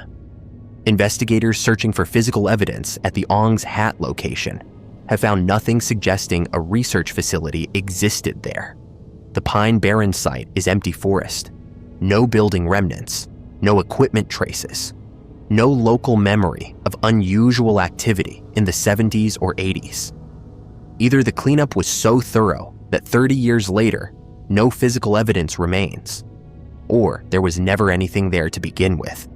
The location was chosen simply because it had an unusual name and was sufficiently remote that claims about hidden facilities couldn't be immediately disproven through casual observation. The alternate reality game interpretation is now the mainstream understanding of Ong's Hat among researchers and internet historians. It's considered an early and sophisticated example of ARG, of transmedia storytelling that deliberately blurred fact and fiction, that created elaborate fictional worlds presented through documents and materials designed to appear authentic, that invited audiences to investigate and engage with the narrative through research and discussion, treating the story as real until they determined it was fiction, or choosing to engage with it as if it were real for the pleasure of immersive narrative experience. But this interpretation doesn't satisfy everyone. Some maintain that using the ARG label to explain Ong's hat is itself disinformation, a way of dismissing genuine disclosure by categorizing it as entertainment, that it was just an ARG explanation is cover story that protects the actual suppressed interdimensional research by making anyone who believes it seem foolish for falling for obvious fiction. In this view, the best way to hide truth is to present it as elaborate fiction, to create cover stories that allow plausible deniability while getting the information into public awareness where it can be found by those who recognize its authenticity despite the fictional framing. The question of why interdimensional travel would be suppressed if it were real produces various answers. Strategic military advantage would be enormous. Access to alternate timelines could provide intelligence, resources from dimensions with different development, possibly even the ability to manipulate our timeline by interfacing with adjacent ones. The technology would also be profoundly destabilizing philosophically and religiously. Proof that multiple realities exist would challenge many belief systems, would raise existential questions about identity and choice, would fundamentally alter human understanding of reality itself. Authorities might suppress not just for strategic advantage, but for social stability, deciding that humanity isn't ready for proof of the multiverse. The consciousness technology aspect connects Ong's hat to other alleged programs involving meditation, remote viewing, and consciousness manipulation.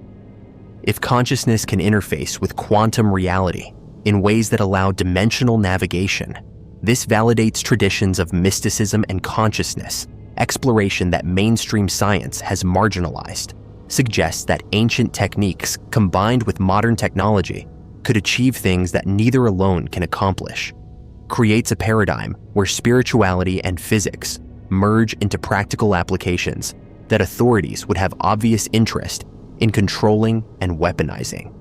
Whether Ong's hat represents real suppressed research, whether it's sophisticated ARG that was successful enough to be still debated decades later, whether it's mixture of both, real research wrapped in fictional elaboration or fiction with kernels of truth embedded. It functions as cultural artifact that expresses anxieties and fascinations about hidden technology, about government suppression of breakthroughs that would change society, about the possibility that reality is more fluid and accessible than we're officially told, about secret history occurring in liminal spaces, like the Pine Barrens, where official oversight is minimal, and where alternative communities can experiment with ideas and technologies that mainstream institutions won't touch. The documents persist online, downloadable and analyzable, inviting each new generation of internet users to encounter them and decide whether they're reading suppressed truth or creative fiction, whether Ong's hat was real institute that achieved dimensional travel before being shut down by authorities who couldn't allow such technology to remain in civilian hands, or whether its story, elaborate and compelling, that achieved its creator's goals of blurring boundaries between fact and fiction, of creating mystery that resists definitive resolution, of making people question what's possible and what's hidden, of suggesting that maybe in the Pine Barrens in the 1970s and 80s, something extraordinary happened, something involving consciousness and physics and dimensions, something that was suppressed so thoroughly that only these fragmentary documents remain, or something that never happened at all, except as narrative experiment that succeeded beyond its creator's expectations, that became real in the sense that legends become real, not as historical events, but as cultural artifacts that shape how we think about possibility, about suppression, about the boundaries of reality, about whether interdimensional travel was achieved at Ong's hat, or whether interdimensional travel remains impossible. And Ong's hat is just story, just fiction, just elaborate hoax or ARG that we're still discussing decades later because it captured something essential about what we want to believe is possible, about what we fear might be hidden from us, about the liminal spaces in American landscape where secret history might have occurred beyond official awareness, where researchers might have opened doorways to parallel worlds, where the egg might have functioned exactly as described before. Government agents dismantled it and disappeared everyone who knew how it worked, leaving us only with documents of uncertain provenance describing technology that sounds almost plausible, describing discoveries that would change everything if they were real, describing Ong's hat as gateway to dimensions that we can't access anymore, that researchers fled into to escape the raid, that remain tantalizingly close but absolutely unreachable, existing in probability space adjacent to our own, just beyond the quantum barrier that the Institute for Chaos Studies supposedly learned to cross, that they documented in papers we can read but can't verify, that they achieved in New Jersey before vanishing into alternate timelines, or into fiction, or into legend that persists because we want it to be true. Because interdimensional travel is more exciting than the empty clearing that's all that remains at Ong's hat. Now, just forest and the ghost of a name, and the persistent question of whether anything was ever really there.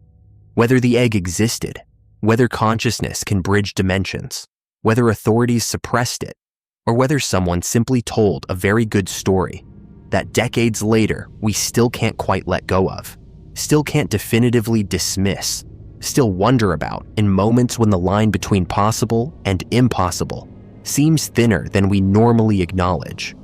When Ong's hat emerges from history or fiction, or the space between them, as a reminder that some mysteries resist resolution, some stories refuse to be categorized cleanly as true or false. Some narratives achieve reality through persistence and belief, even if they never achieved reality through historical occurrence, leaving Ong's hat suspended forever in uncertainty, in liminality, in the space between dimensions, or between fact and fiction, gateway to parallel worlds, or gateway to understanding how stories function in internet age, how legends develop and spread and persist, how the most compelling mysteries are often the ones that can never be definitively solved because the evidence doesn't exist, or was suppressed, or was never real to begin with, leaving us only with the story, with the legend, with Ong's hat and its interdimensional egg that opened doorways to parallel worlds, or that never existed anywhere except in documents that found their way onto early internet, documents that might be suppressed truth or might be creative fiction, that might document the most significant breakthrough in human history, or might document nothing except human capacity for creating compelling narratives about breakthroughs that never happened, leaving Ong's hat as permanent mystery, permanent gateway, permanent question mark in the New Jersey Pine Barrens, where something might have been, or where nothing ever was, where reality might have been breached, or where fiction successfully impersonated reality, where we'll never know for certain what actually occurred because the evidence we'd need to determine truth was either destroyed by authorities or was never created in the first place, leaving Ong's hat hovering in eternal uncertainty, exactly where the best mysteries belong. The Hat Man, a shadow figure seen across all cultures. He appears at the foot of your bed in the deepest hours of night, a silhouette darker than the surrounding darkness, wearing what looks unmistakably like a wide-brimmed hat, and sometimes a long coat or cloak. He doesn't move, doesn't speak, just stands there watching with attention that feels malevolent and ancient, radiating a presence so oppressive that breathing becomes difficult and moving is impossible.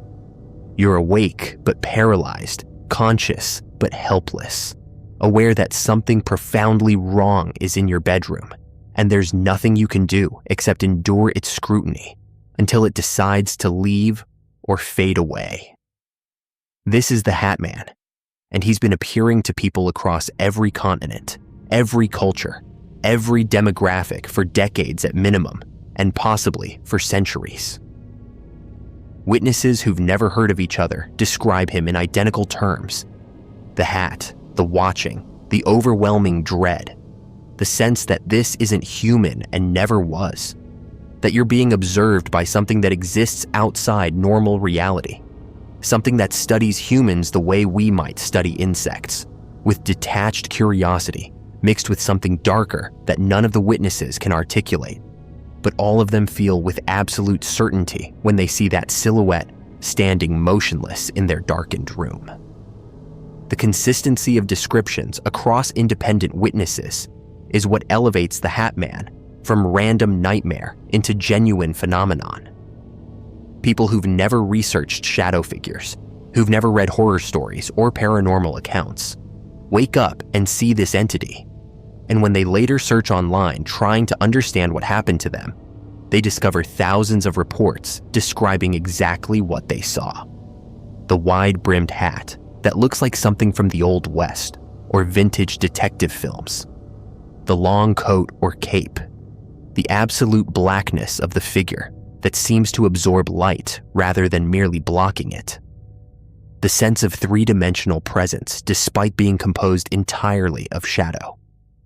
The hat is the signature element, the detail that transforms Shadow Person into specifically the Hat Man, and its consistency across cultures that have different historical relationships with hats and different fashion contexts makes its uniformity even stranger. Most encounters occur during sleep paralysis, the state where consciousness returns before the body's motor control reactivates, leaving you awake and aware but unable to move or speak. Sleep paralysis is well documented medically, a glitch in the mechanisms that prevent us from physically acting out dreams, and it frequently includes hallucinations. Seeing figures in the room, feeling pressure on the chest, sensing malevolent presence.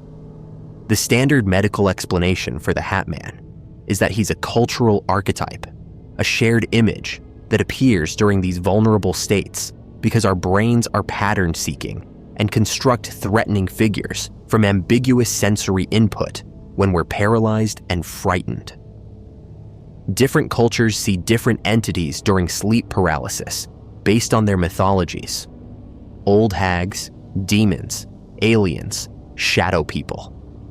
And the Hat Man is simply the Western contemporary version, an amalgamation of film noir, detectives, gunslinger imagery, and Grim Reaper aesthetics, producing a figure that feels archetypal and threatening. But this explanation struggles with the cross-cultural consistency. The Hat Man appears in countries where fedoras and wide-brimmed hats aren't culturally significant. To children too young to have absorbed film noir aesthetics, to people in remote areas with limited media exposure who wouldn't have access to the shared cultural database that supposedly creates his image. A child in rural Indonesia describes the same figure as a college student in Ohio. An elderly woman in Norway sees the same silhouette as a teenager in Brazil. The hat and coat aren't universal symbols of menace. They're specific to certain Western time periods and genres. Yet the Hat Man transcends these boundaries, appearing identically to people who have no reason to generate that specific image from their cultural programming. The Hat Man doesn't always appear during sleep paralysis. Some witnesses report seeing him while fully awake and mobile, standing in hallways, visible in peripheral vision, watching from corners or doorways before vanishing when looked at directly. These daytime sightings lack the paralysis element that skeptics use to explain him as hallucination. Yet the figure remains consistent: the hat, the coat, the darkness, the watching. He's been photographed in a handful of cases, or at least dark anomalies in photos have been interpreted as possibly being him, though like all paranormal photography, the images are ambiguous enough to support multiple interpretations and definitive enough to convince those who already believe. The emotional impact of encountering the Hat Man is severe and consistent. Witnesses describe terror that exceeds normal fear, a primal dread that suggests encountering something fundamentally wrong, something that violates basic assumptions about what should exist. Many report the fear lingering for days or weeks after the encounter, disrupting sleep, creating anxiety about entering bedrooms or being in darkness. Some develop insomnia, afraid to sleep because sleep might bring him back. Others report recurring encounters, as if once he's appeared, he continues returning, as if being noticed by him creates a connection that persists beyond the initial sighting. The sense of being studied is what many witnesses emphasize most strongly. He's not attacking, not threatening in any overt way, but his attention feels predatory and violating. You're being assessed, examined, cataloged. He's there for a purpose that relates to you, but that he'll never explain, and his complete stillness and silence make the experience more disturbing than active menace would. It's the patience of something that exists outside human timescales, that can stand and watch for as long as it wants, because it doesn't get tired, doesn't get bored, doesn't operate according to human limitations. The watching implies intelligence, consciousness, intention.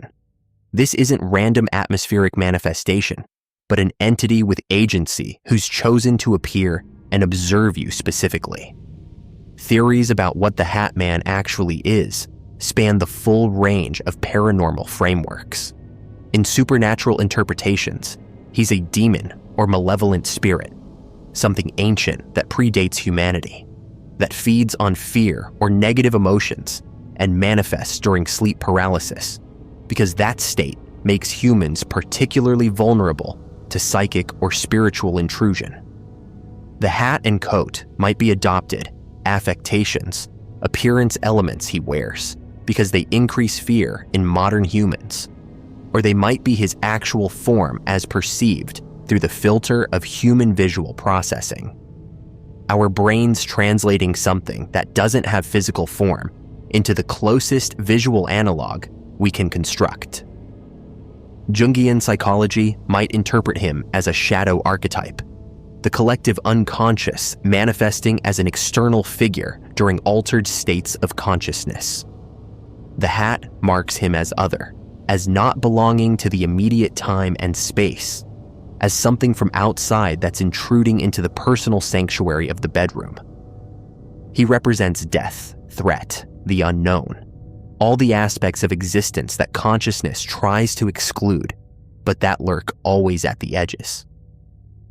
During sleep paralysis, when the normal barriers between conscious and unconscious are compromised, he breaks through, becomes visible, manifests as external entity, even though he might originate from the deepest layers of human psyche. Interdimensional theories propose he's a being from parallel reality or adjacent dimension, something that exists in spaces that overlap with ours, but aren't normally accessible to human perception.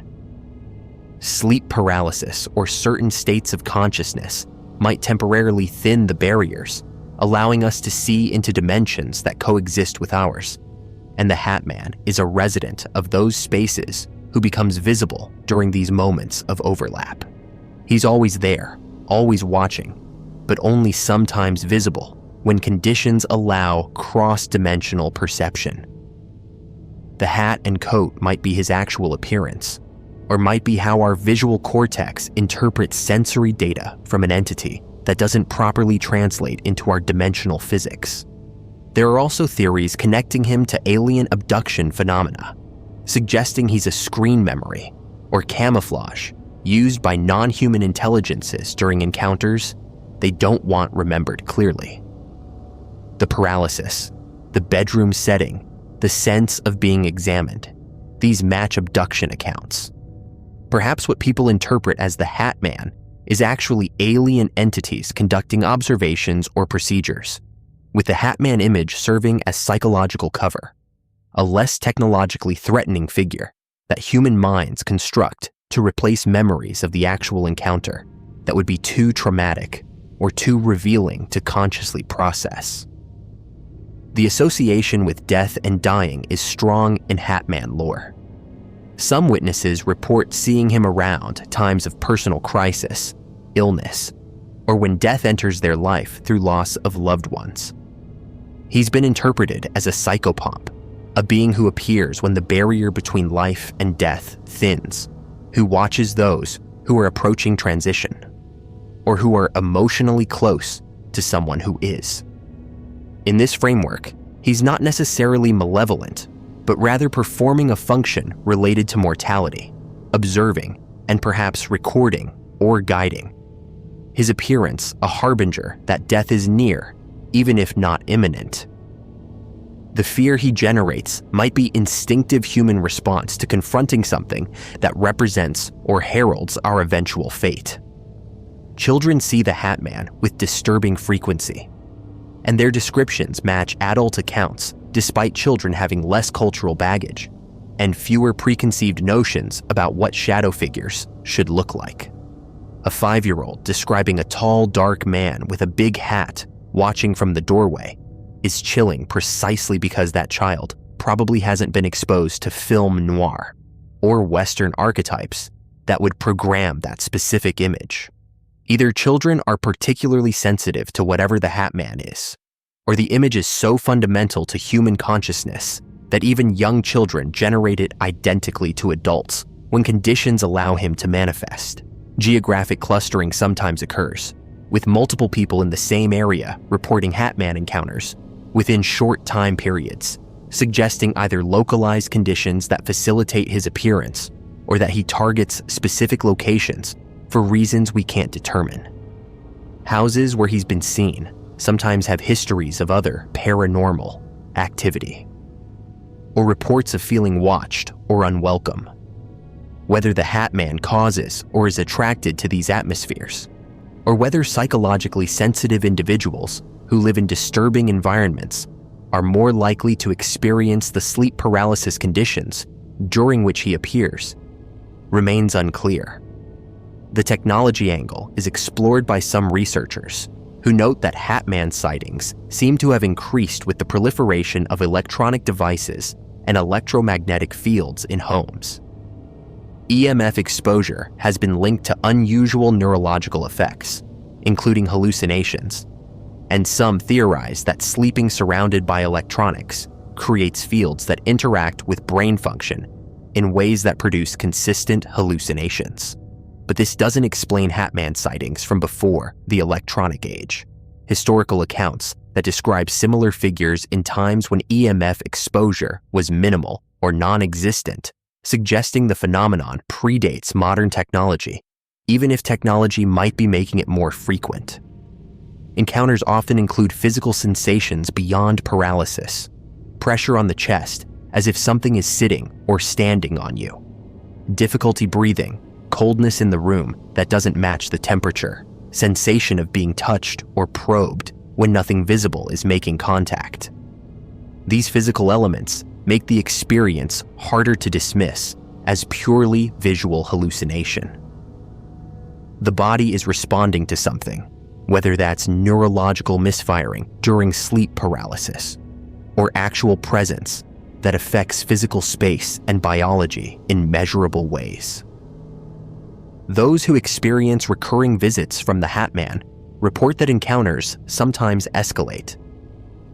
The figure moves closer over successive appearances, or the sense of malevolence intensifies, or the paralysis lasts longer. Some witnesses describe developing a relationship with him, not friendly, but familiar and cyclical, as if he returns periodically to check on them for reasons that remain opaque. Others report that after initial encounters, they become sensitive to shadow figures in general, seeing multiple types of shadow entities where they previously saw none, as if the Hat Man's initial appearance opened their perception to an entire category of beings that exist alongside human reality. The question of why he wears a hat is strangely significant. Hats signify identity, profession, status in human culture. The wide-brimmed style he's consistently described wearing evokes specific archetypes: the Old West gunslinger, the private detective, the mysterious stranger. These are figures of authority, threat, justice, or judgment. Is the hat his actual appearance, or is it signaling something about his role or nature?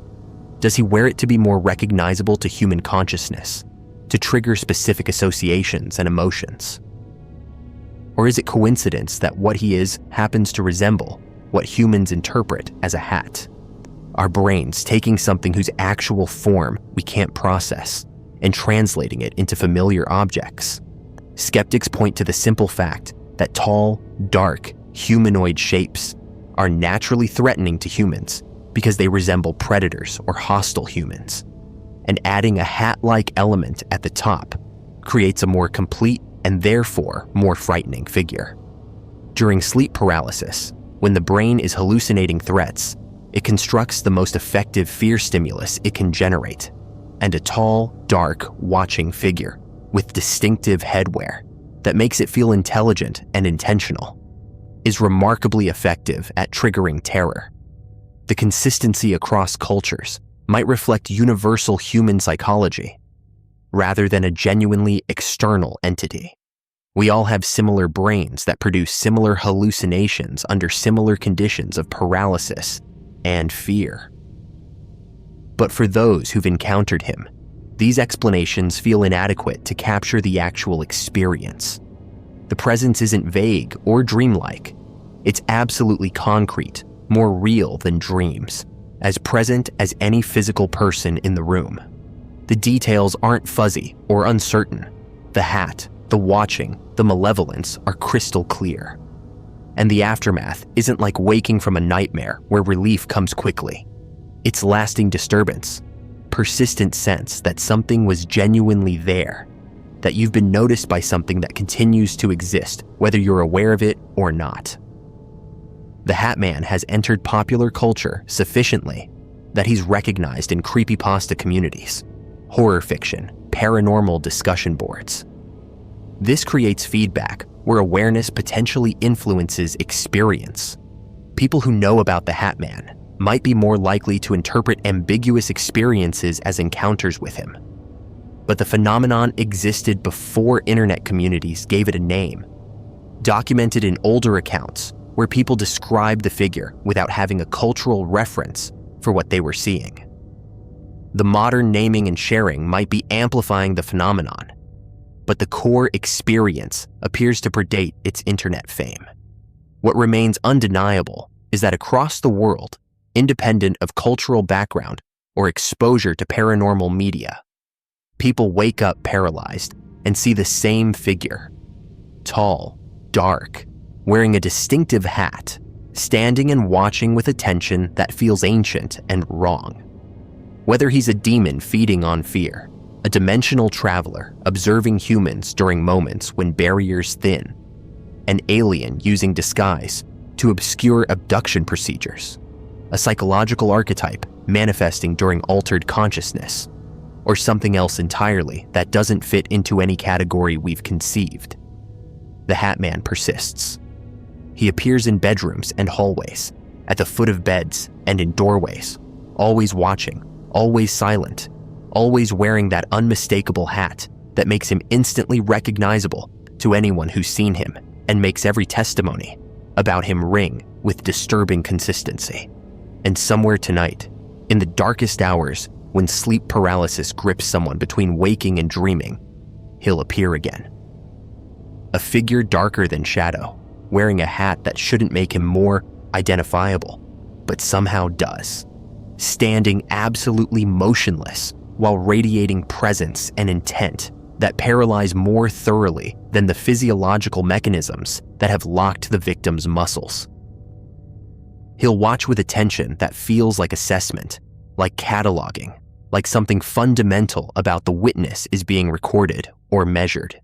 And in the morning, when mobility returns and normal consciousness resumes, that person will search online trying to understand what they saw. And they'll discover thousands of accounts describing exactly the same figure, the same hat, the same watching, the same terror. They'll realize they're not alone, that the Hat Man has been appearing to people everywhere, that whatever he is has been studying humanity for reasons we'll never know unless he decides to communicate, and that being seen by him creates a connection that might bring him back night after night, standing in the darkness, wearing his distinctive hat, watching, always watching, waiting for something we can't understand with patience that suggests he has all the time in the world, and we have only the terrifying moments of paralysis during which we're helpless to do anything except stare back and wonder what he sees when he looks at us, what he wants, and whether being noticed by something from outside our reality is a violation we'll carry forever, marked somehow by his attention, forever aware that in the darkness at the edge of vision, the Hat Man might be standing there even now, even in daylight, even when we're not paralyzed, watching from places we can't quite see with interest that will never be explained.